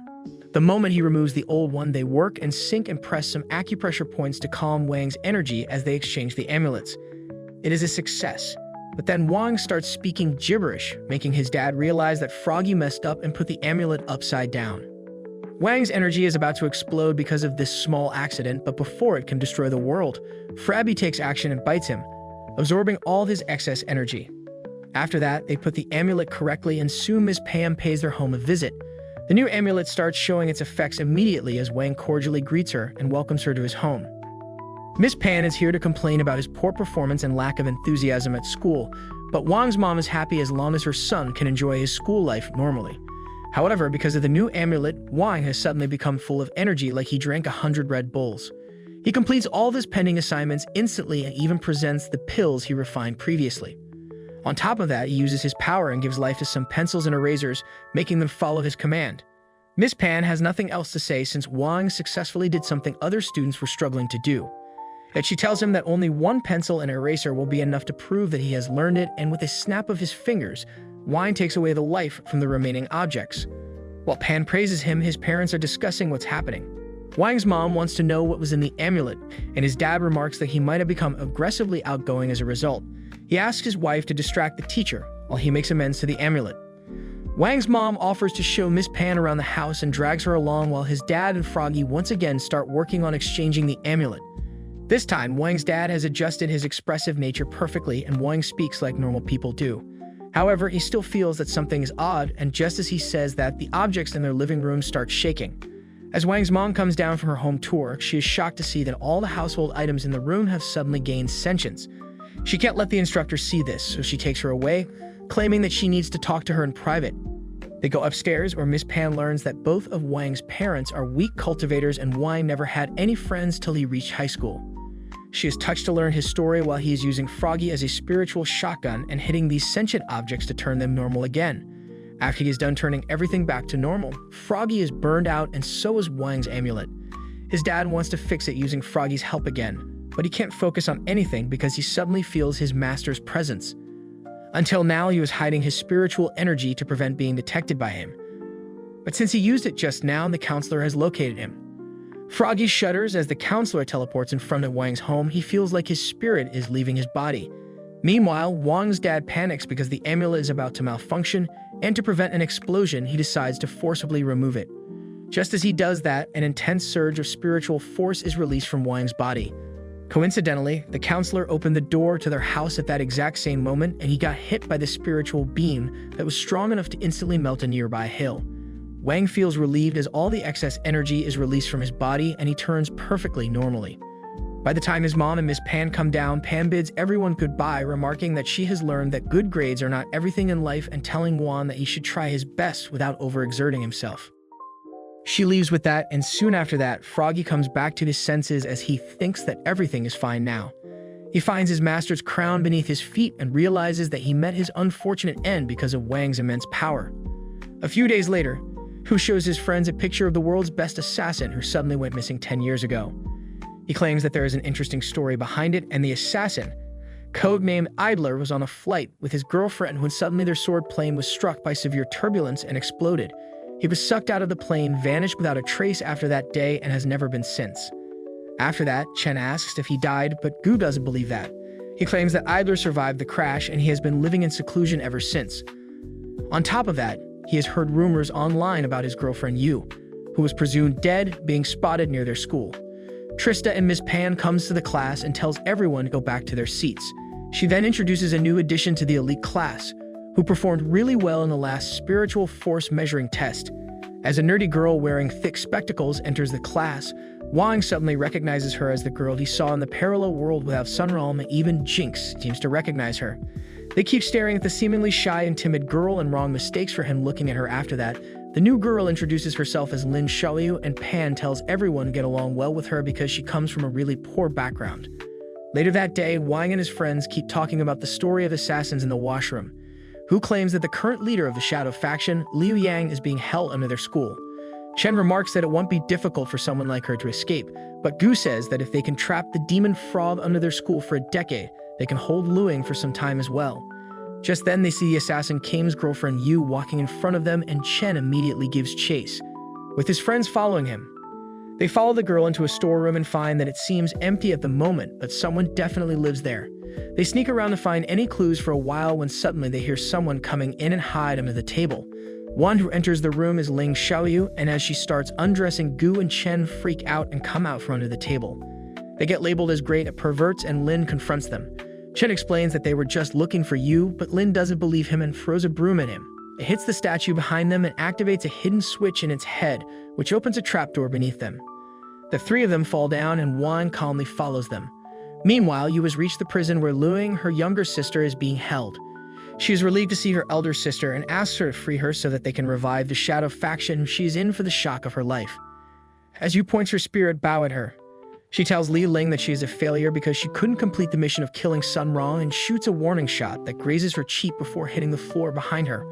Before Yu can do anything else, Gu and others fall from the roof screaming like crazy. Wang is also behind them, and he apologizes to the assassin for intruding on her family reunion.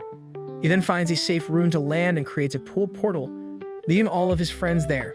They land in a dark room, and as Wang switches on the light, he finds that it is Idler's secret base. Everyone starts looking around, and they finally find a wall of clues in which the greatest assassin seems to be investigating the accident that separated him from his girl. Back at the prison, Yu reveals that the cause of the accident was a portal to the demon world, and she got sucked into that. She lived in the demon world for 10 years, translating documents between human and demon languages. One day, she found an assassination contract aimed at killing her, and the one who received it was none other than her younger sister. On the other hand, Wang and friends deduced the truth soon enough too. Go puts the things they know on the map and says that 10 years ago, 3 very important things happened on the same day. First, the airship carrying Yu, an idler, exploded and she got sucked out of it. Second, the demon frog came to Earth from a giant portal, and third, Zhu defeated it.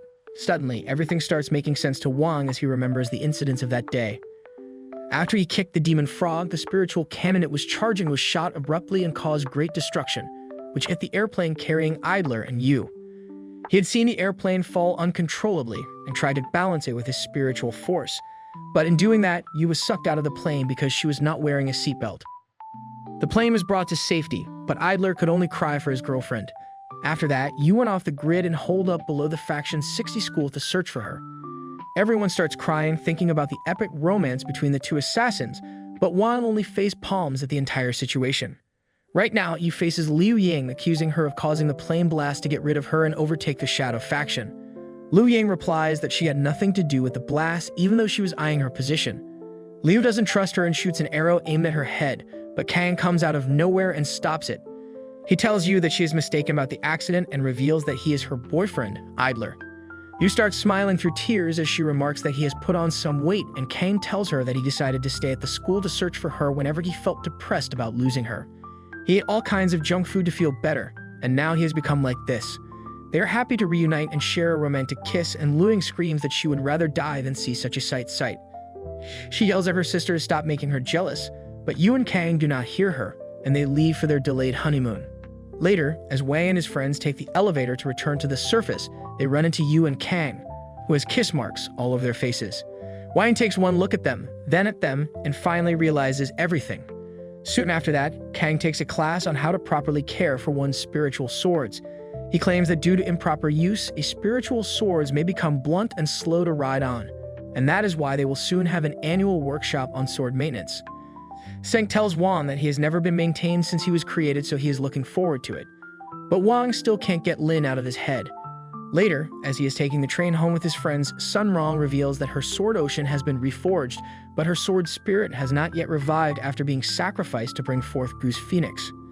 Chen says that he regularly maintains his sword using a toolkit he bought online, and Sun Rong warns him that big swords need to be taken to authorized repair shops for proper maintenance. Go says that he has a 20% discount coupon on a repair shop near his home, and Sun Rong shows off her wealth by displaying the VIP passes to all repair shops in the area. She turns to Wang and asks him if he would like to join them this weekend to get his sword repaired, unaware of the fact that Jink is already out repairing himself in the company of some sugar mommies. The next weekend, Sun Rong takes her friends to a top-class sword repair shop. Guo and Chen can't stop gawking at the various legendary swords in the store like any real man would when suddenly Lin approaches them. She works part-time at the store and repairs and restores spirit swords. Lin tells everyone that she grew up surrounded by swords, and her caretaker was her sword spirit itself, who was like her elder sister. Her parents had already left to get milk by then, and one day the sword spirit also left to get herself repaired, never to return. Since then, Lin has been working at different repair shops, hoping to see her spirit sister someday. Chen is moved that Lin never got another sword because she loved her previous one too much. But that is just a clown moment because she is just too broke to get another wine. Then asks her what she plans to do for the annual sword workshop the next week, and Lin has no answer. Suddenly, Tang comes there and starts mocking the 60 students and the faction for being so poor that they can't even afford a sword. He says that he will help her earn some money and a good bonus on top of that, and he throws a bunch of swords at her, asking her to repair and polish them fully by tomorrow. Lin says that it will take at least 3 days, but Tang is not ready to hear her out.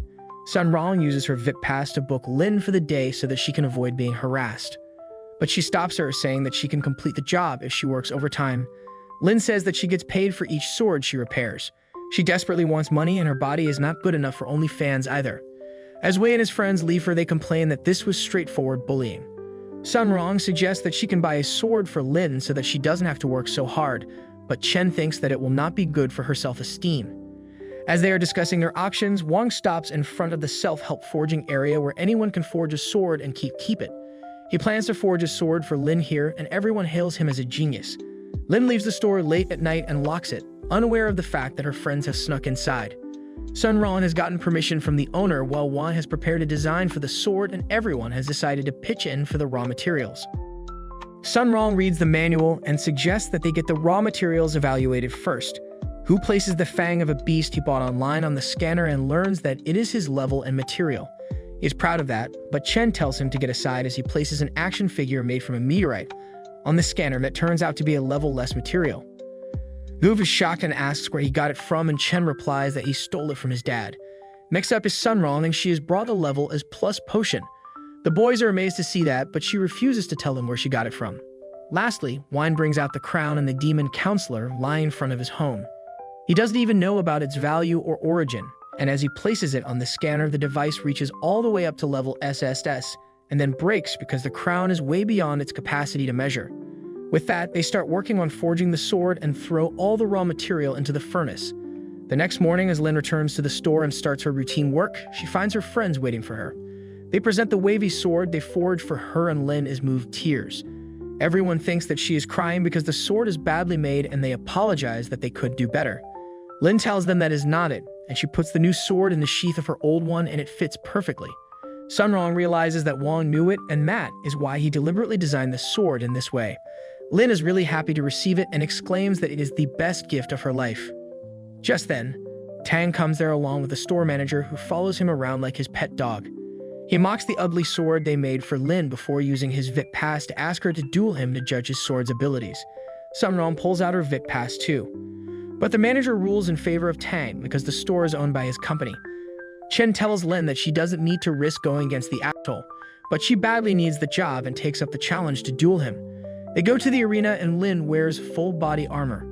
Tang summons his sword spirit, immediately ending the effect of global warming on the store. He effortlessly cuts through a metal block to show off his power, and Lin is terrified. Tang points his sword at her, creating a blizzard before rushing towards her.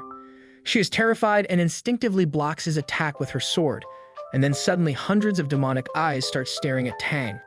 He finds himself alone in the vast universe before Lin's sword shows its true mnemonic ability.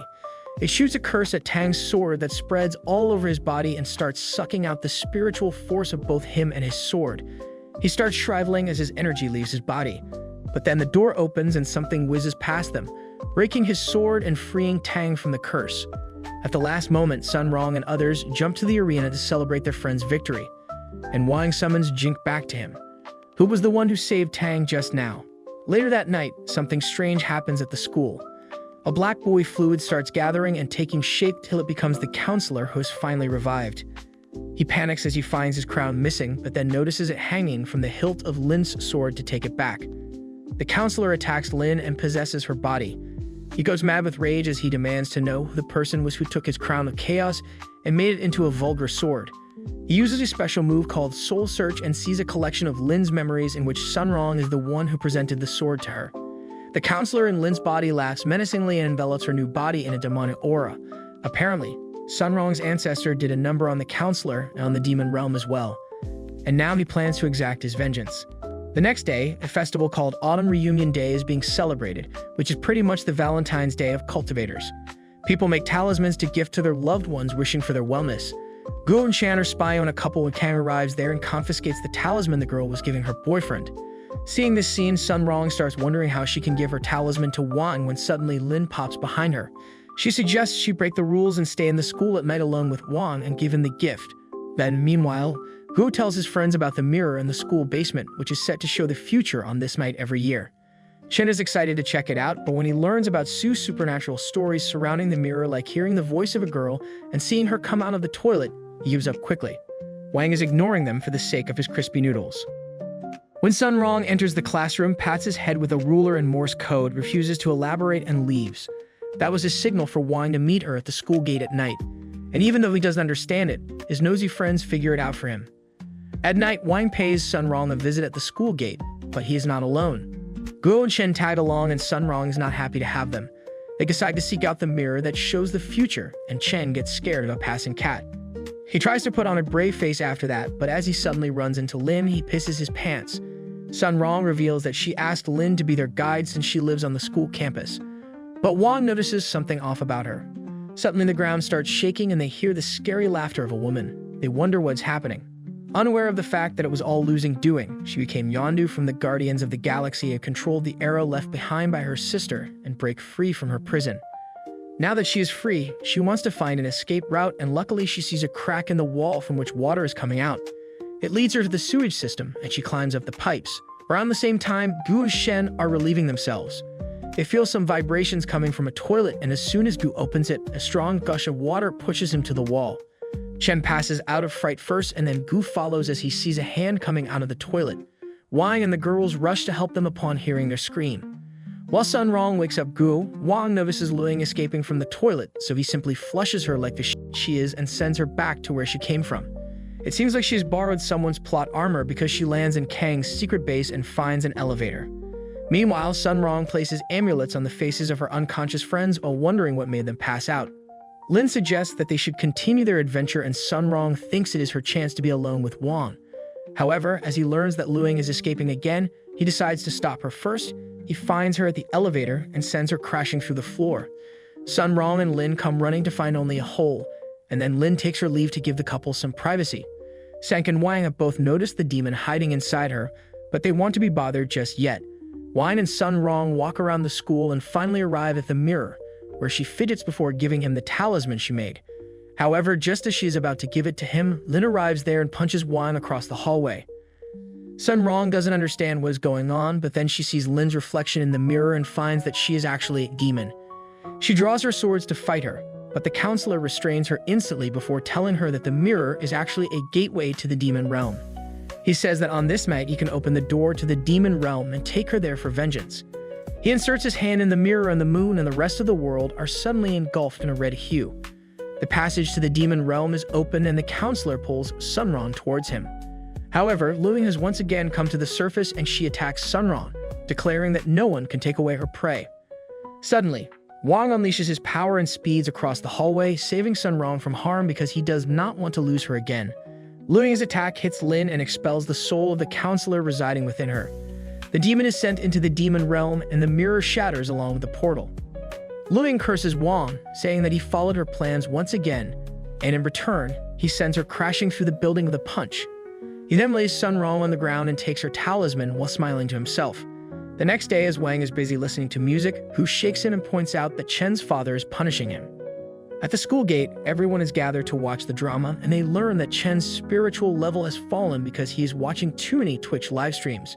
His father asks him the reason behind his downfall, and he replies that his favorite egg roast master is sick, and she asks for donations to help him recover.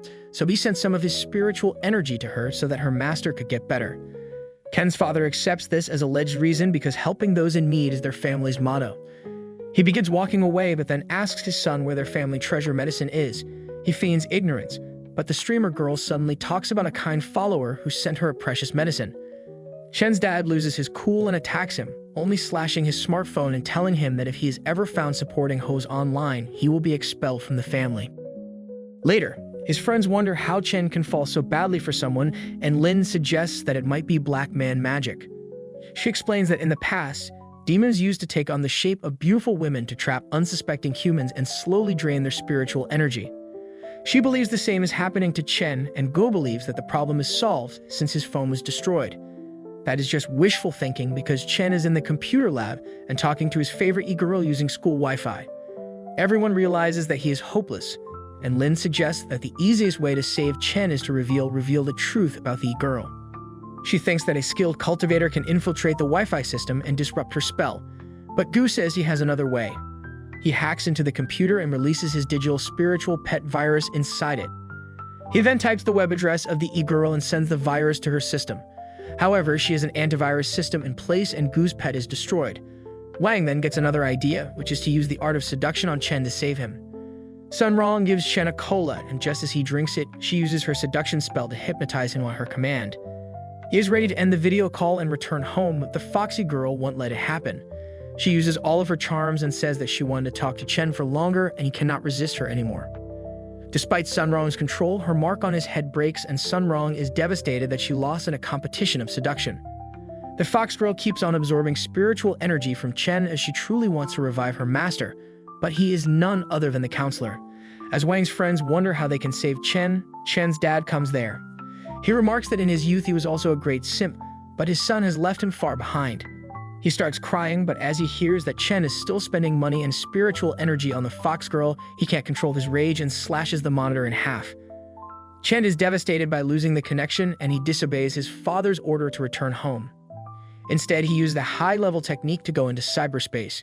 He puts an Hemi plug into his body, and with a bright flash, his spirit enters cyberspace.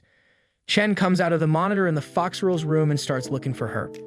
Shockingly, her room is a dark cave with a cutout resembling a room. Suddenly, he feels someone behind him, and he turns around to see a horrid monster. Chen backs away, wondering who the monster is, when it suddenly takes on the face of the fox girl. He realizes that he has been catfished by an ugly demon and tries to attack her. But it is useless, as his spirit cannot harm the monster's physical body. However, the demon can suck him up using a good old vacuum cleaner. Chen holds on for his dear life when suddenly he sees Sun Rong and Monitor. The demon tells him that his friends won't be able to save him. But she is wrong, because suddenly a hand comes out of the screen and punches her away. Before driving Chen's soul back, it was Wang who had entered cyberspace himself, and he successfully brought Chen back to his body. Later that night, Wang watches news about Zhu and his team cracking down the base of the ugly monster. They have recovered the spiritual energy that was collected from stupid simps. But the main culprits behind this scam are missing. Wang doesn't care about that. But the next news grabs his attention. The Flower Curtain Group, which is the company owned by Sun Rong's family, has been declared bankrupt, and they can no longer pay their debts. Soon, Wang and friends decide to pay Sun Rong a visit at her new home, and they find that they have moved to their ancestral property, which is a magical mountain full of spiritual energy. They wonder how to find them here when suddenly Sun Rong comes to them swinging on tree branches like Tarzan. Her family has adopted the caveman way of life. After mortgaging everything, they had to pay their debts. Wang asks her how it happened, and Sun Rong tells him that their Flower Curtain Rook was a pharma company had specialized in making magic pills. Because the average spiritual energy value of the earth dropped, a harvest of special crops to make the pills declined. Thus, the production took a hit, and they could not repay their debts. Despite all this, Sun Rong's parents are optimistic that their time will come if they keep working hard. They claim that their family rose to wealth from humble beginnings, and if they keep working hard, they will soon regain their position. Her dad cheers for a bright future, and everyone joins him. Meanwhile, Tang's family celebrates the downfall of their eternal rivals. They thank a certain shady man named Richmond, who was responsible for the Sun family's downfall. He was the one who created problems for the Flower Curtain route through clever manipulation of the stock market. However, Richmond is not satisfied with that, and he wants to take away the ancestral mountain of Sun Rong's family from them as well. Tang thanks him for all he has done and asks why he is helping them. Richmond replies that he just wants a lot of spiritual energy, and it is better if it comes at the Sun family's expense.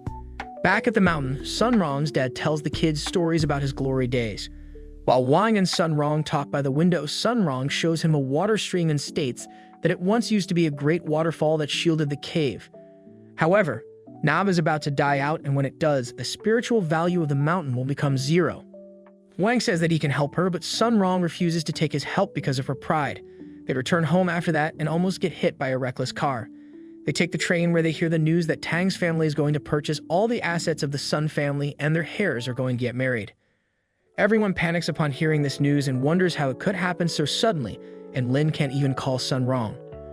Wang says that the limo that passed them by when they were leaving the mountain was from Tang's family, and he decides to go back to the mountain. They help their friend. They are armed with their swords and approach the mountain ready to wage war. Tang's lackeys are also there to stop them. And the ginger guy is the first line of defense. He tells Wang's group to return, but Gu reminds him that he got his ass whooped badly at the sword tournament. Ginger taunts him that it won't happen again, and Shen rushes at him. Ginger 2 also comes there, so Gu Jojo joins the fight too. Gu and Shen attack, but they can't move because of Yish's spiritual web.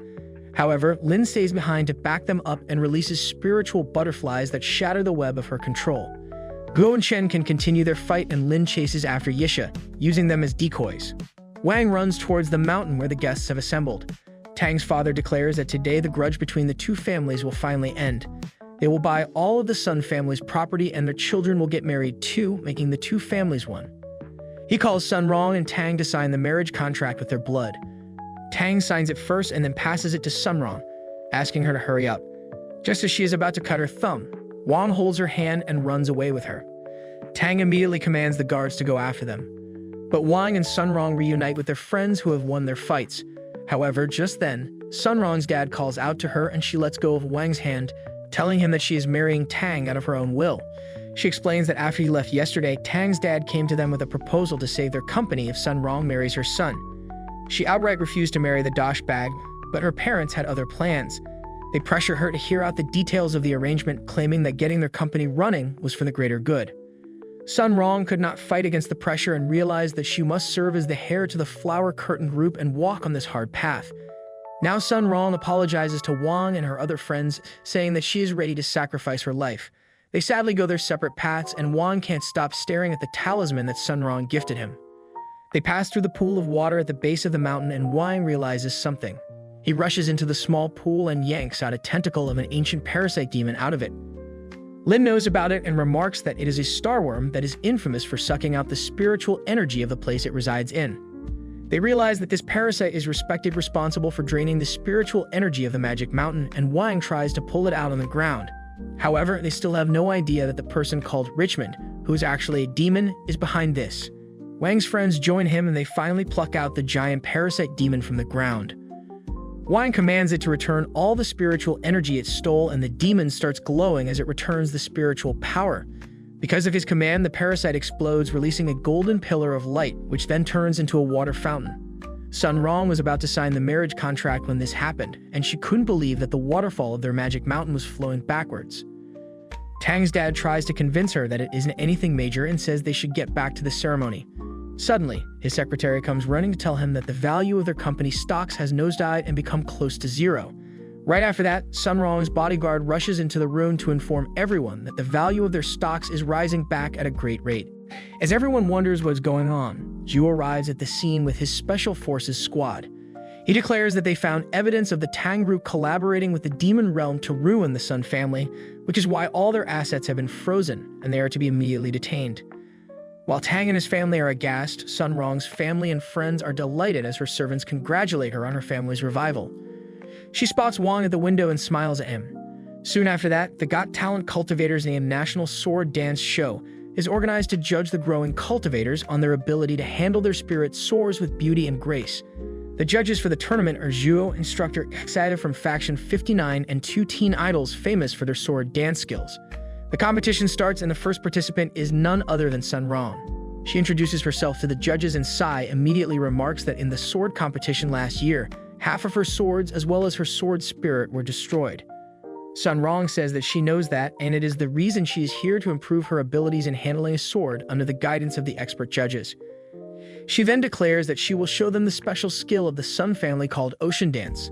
Sun Rong commands a dozen swords at a time and dances gracefully with them, unaware of the fact that the demon Richmond lurks beneath the building, and he uses his special device to make her swords malfunction. The swords go berserk, some of them attacking Sun Rong while the others darting towards sea. Luckily, Kang was in the audience and he saved her life thanks to his quick reflexes. After that, Zhu tells Sun Rong that she was trying to do something she has not mastered yet, and everyone starts mocking her. Sun Rong sadly collects her swords and walks out of the stage where Lin and Wan are waiting for her.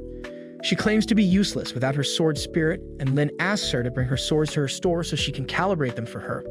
Wang also puts his coat around her, telling her that it was not her fault, and they take their seats. Due to the accident, the show's popularity suddenly rises, and the next participants are Gu and Chen, who are going to perform as a team.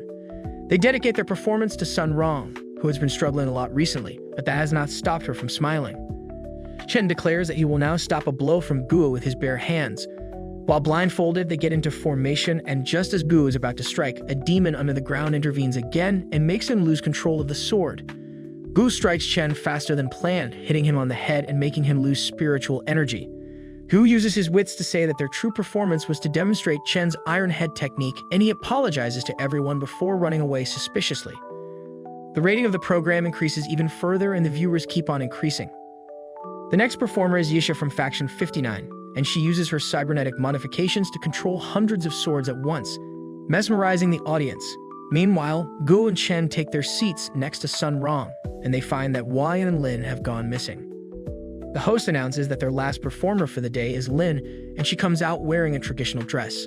Everyone is smitten by her beauty now that she has removed her nerdy glasses. Lin begins her performance by releasing petals made of spiritual energy from her sword that make the grass she's standing on grow. She doesn't stop at that, and she uses her sword's energy to grow a mature tree in a matter of seconds. The audience starts cheering her on. but then suddenly she sets the tree on fire. Her next trick is to make the flame go out with a swing of her sword, but it doesn't happen, no matter how many times she tries. Lin becomes frustrated as the burning tree starts falling. Sun Rong notices that she is in danger, and she immediately rushes to help her and forcibly summons out her sword spirit that has turned into a miniature version. With the help of the sword spirit, she uses her waterbending skills and puts out the fire quickly.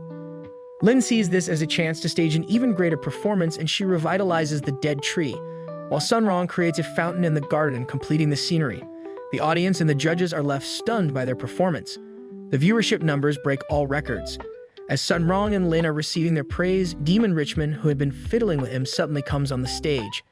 He reveals that his plan was to collect enough spiritual energy to unleash his grand skill, and that is why he hijacked the show. The demon uses his ultimate control technique, and suddenly red spiritual energy starts seeping out from beneath the stage. It latches onto the audience and then travels across cyberspace and infects everyone watching the program on their screens, and even those who did not watch the program too. Everyone under the influence of his energy falls under his control and becomes a mindless puppet. Richmond laughs, saying that now he has gained control of all humans on Earth, and he is their true master.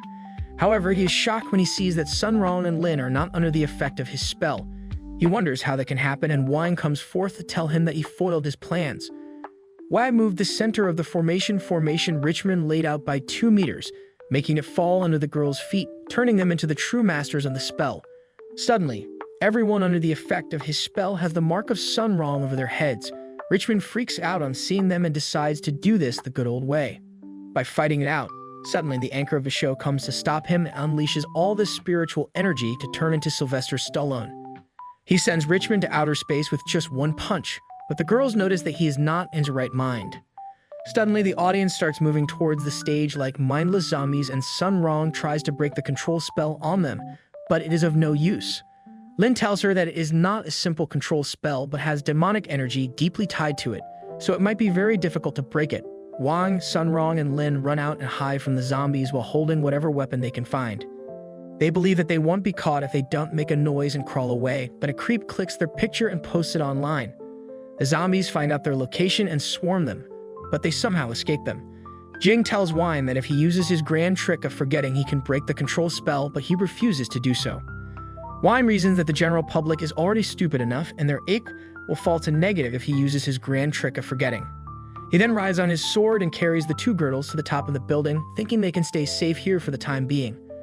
Lin says that they need to find a way to break the control spell, but normal methods won't work. Suddenly, something gets Sun Rong from behind, and as she angrily looks down, she finds that the zombies are crawling up the building like ants. She is creeped out, but the ultimate shock is still waiting for her. Wang points towards Chen, who is also under the influence of the control spell.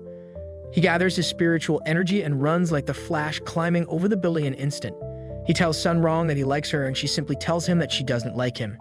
Ken falls on hearing those words and clutches his heart as the effect of the control spell breaks. Lin believes it is because he got hit on the head, but as Chen clutches his aching heart, Sun Rong realizes that she just needs to break the hearts of the people to make them return to normal. She tries it on the crowd of zombies and yells that she doesn't like any of them. The spell wears off immediately, and they return to normal. Normal now that they have found the way to break the control spell, Lin suggests Sun Rong start a live stream to connect to everyone at once, but there is no signal. Suddenly, they hear someone laughing from the nearby tower and find that it is Luing, who escaped from the prison once again, thanks to the confusion caused by the ultimate control spell. She declares that she will never let Sun Rong break the control spell using her live stream, but she is too far away to be heard clearly, and Wang's group only sees her babbling like an idiot. They then spot Amira heading towards her and try to warn her, but it is too late, and she gets destroyed along with the tower. Wai uses his spiritual energy to investigate the cause of the meteorite falling here suddenly, and finds that it was Richmond who was aiming at them. Now Sun Rong is depressed because she knows that there is no tower near them for hundreds of miles, and Wan points at the sky saying they can take help from the International Space Station there. Chen says that they can reach the entire world from there, but it is impossible to enter it without permission. Wang shows him 2 tickets to the space station that were rewards for winning the sword dance competition, but he just swiped them from the host. He then carries his friends on top of his wooden sword and rides forth. But the sword can't bear that much weight and they crash land. The zombies rush towards them and Chen steps up to stop them. Lin decides to join him, and then they ask Wan to help Sun Rong save the world at all costs. They start fighting the zombies while Wang and Sun Rong board the train that will take them to the space station. The train lifts off and only their compartment heads to outer space, where Sun Rong becomes conscious of the fact that she's alone with Wang. He says that he has something to tell her, and Sun Rong starts thinking that he will finally propose to her. However, all Wang wanted to say was that they got on the train without getting their tickets checked. Sun Rong is disappointed, but there is no time for that as the train docks at the International Space Station. Once they reach the space station, Sun Rong starts her live stream and addresses everyone. She starts with her life story and how she was always loved because she was the daughter of a rich family. However, after her family went bankrupt, she realized that most of those people never really cared for her. That is why she joined the sword dance competition to gain the love of many people, and she got it, but not in the way she wanted. Sun Rong declares that she has realized that she doesn't need the love of the entire world, and just the love of one special man is enough for her. Everyone is heartbroken as they hear this, and the spell controls him and breaks. While Wang is also taken aback by Sun Rong's bold gesture, he goes and stands next to her, where she tells him that she rejected the entire world for him. Suddenly, they spot a huge meteorite heading towards the Earth. Sun Rong is worried, but Wang tells her to chill. He throws his sword at the meteorite, shattering it into 1,000 harmless parts that burn out on entering the Earth's atmosphere and present the people below with a magnificent meager shower. Sun Rong is happy to see it, and then Wang shares his crispy noodles with her. She realizes that it is equal to him giving her an engagement ring, so she takes it. The meteorite was not going towards Earth naturally, but it was being manipulated by the demon Richmond. A few moments ago, as Richmond was executing his plan to destroy the Earth, the demon counselor tried to stop him as his goal was to conquer the Earth. However, he refused to listen to him because he had understood that instead of targeting Sun Rong, they should target Wang, who was the real threat to them. The counselor was not convinced, but the demon emperor asked him to let Richmond do what he wanted. Richmond then transformed into his snake-like form as he rode the meteorite, only to be annihilated by Wang's attack. As the demon emperor sees this, is furious, and orders his counselor to prepare for war. On his command, the counselor lights the dimension torches, which are his special artifact. Meanwhile, Wang and Sun Rong plan to enjoy their date on the International Space Station a bit longer, but as they pass a gate, they suddenly find themselves turned into crappy 3D CGI animations. Sun Rong panics, wondering what in the fourth wall-breaking Deadpool is this? And then Wang points out that the Earth still looks the same old. The demon army prepares for war, and the counselor creates a giant portal to connect their world to Earth. The demons invade Earth and start wreaking havoc, chasing people and destroying buildings. The bigwigs in charge of Earth's defense organize a meeting, and Zhu tells them that the Special Forces squad cannot fight the demons right now because they are too busy evacuating civilians. However, he has an idea to defeat the demons once and for all. Zhu explains that there is a crack in space-time over the school in Faction 60.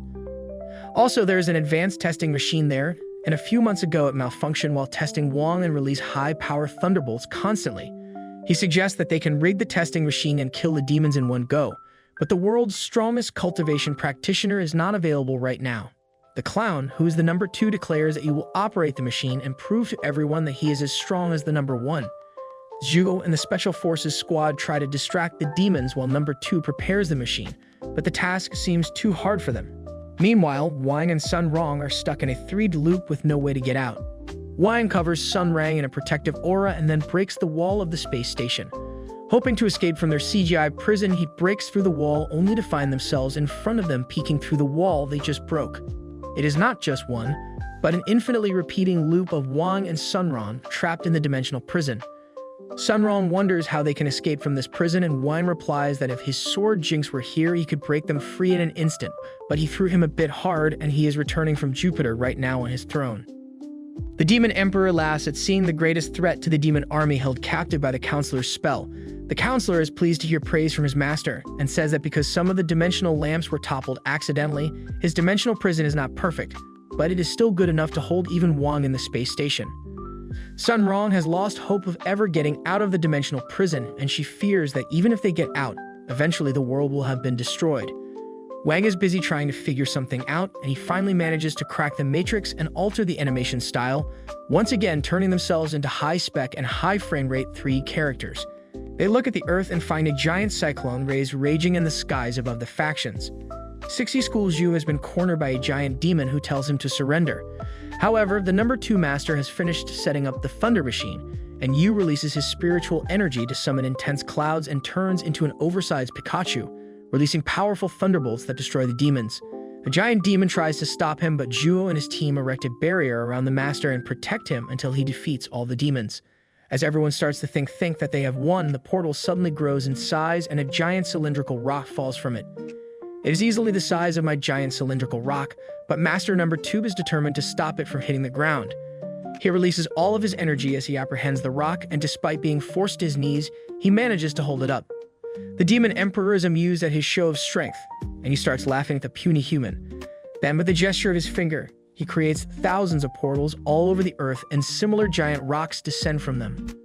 The rocks are actually demon spaceships, and demons come flying out of them. Upon seeing this from space, Sun Rong thinks that the earth is doomed, but Wang tells her that there is still hope. He goes to the elevator and picks up the mirror placed inside it. Sun Rong asks him what he plans to do, and he tells her that the dimensional prison they are in is like a game, that he is going to overload the graphics card to crash it, and the best way to do this is by using mirrors. He places 2 mirrors facing each other and then stands between them. As Y releases his spiritual energy and starts glowing, an infinite number of reflections start breaking apart the prison. He then asks Sun Rong to use her sword spirit to add to the load of the prison, and she does that.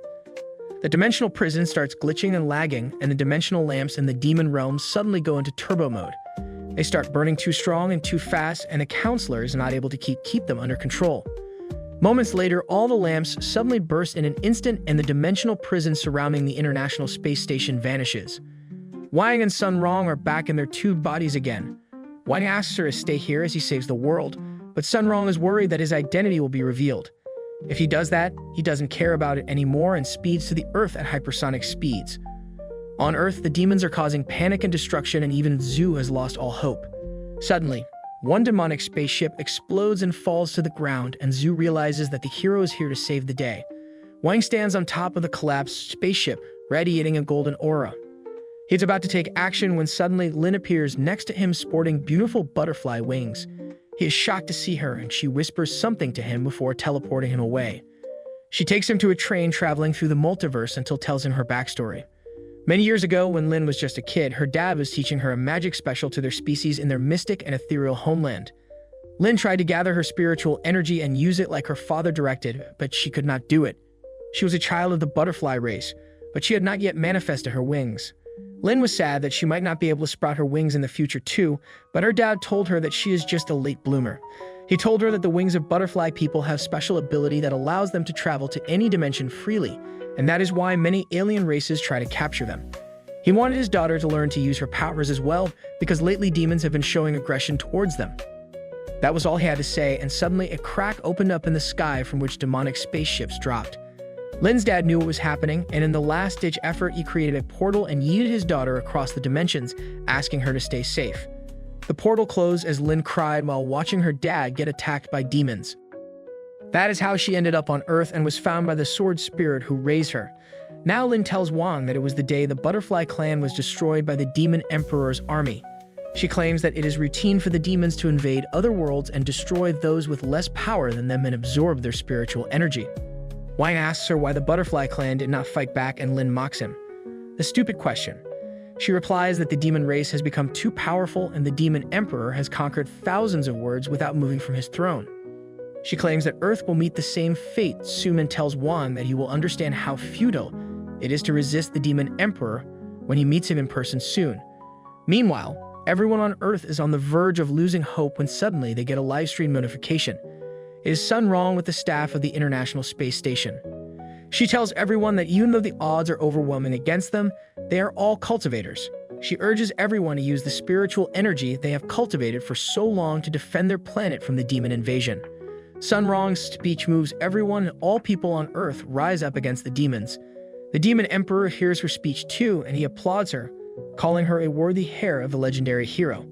However, he commands his soldiers to destroy her first to crush the hopes of all humans. Suddenly, Lin and Wang teleport to the Demon Emperor's throne room and she bows before him. She states that she brought Wang to him as per his instructions, and now he should keep his promise and free his sword spirit sister.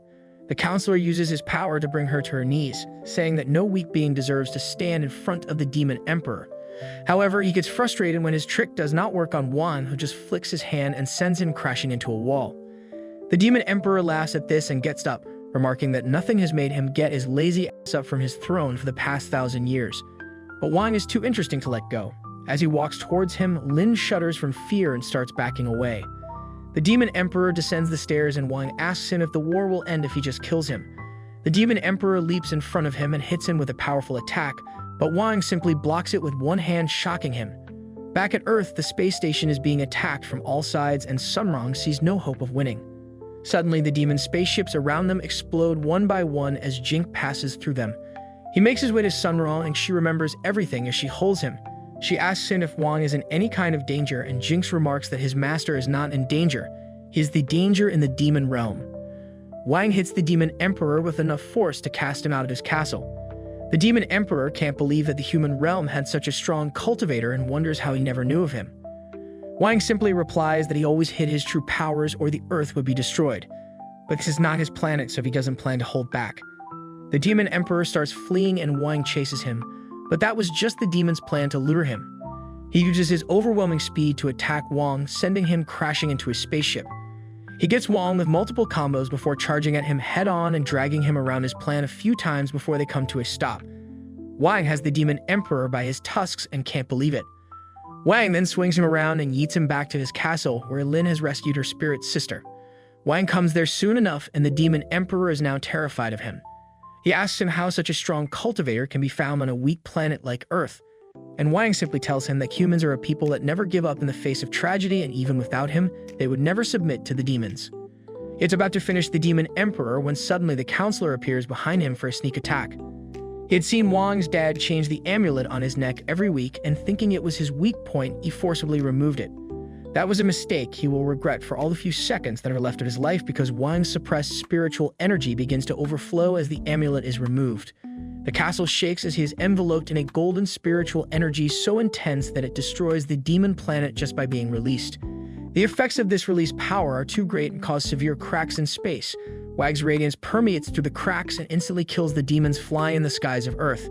The demons turn to dust and fade away, and soon the sky turns to normal as the demon spaceships fade away too. Everyone celebrates their victory, and it starts raining. The rain heals everyone's injuries, and as Guts tastes it, he finds that it is not water, but liquefied spiritual energy. The average spiritual energy value of the Earth starts increasing as the energy from the destroyed demon realm starts seeping in. Lin teleports back to Earth with her spirit sister, just before Wang teleports back too. She thinks that he will kill her because she betrayed him and found out his secret, but she asks him to at least let her spirit sister go. Wang tells her to stop saying nonsense, take his phone out of his pocket, and call his dad to bring an amulet to him immediately. She obeys and helps seal Wang's power, saving the Earth from being destroyed. Soon after that, Zhu gets credit for defeating the demon army and becoming the global hero. Sun Rong leads her company back to prosperity while everyone starts working hard to restore the damages caused by the war with the demons, and everything returns to normal soon as Wei and his friends are riding the train one day. Gu and Chen debate about the reasons the demon army ran away. They wonder who the mysterious hero was who destroyed their spaceships, but the picture is too bright to tell anything. Clearly, they believe that he must be the #1 cultivator in the world and start horsing around. Sun Rong looks at the idiots and then asks Wang what exactly happened that day. However, he is sleeping without a care because he finally has a moment to catch a break in his life that doesn't cease to be extraordinary. That makes it the end of the second season. If you liked it, don't forget to subscribe and comment below how powerful you think our main character is. See you later.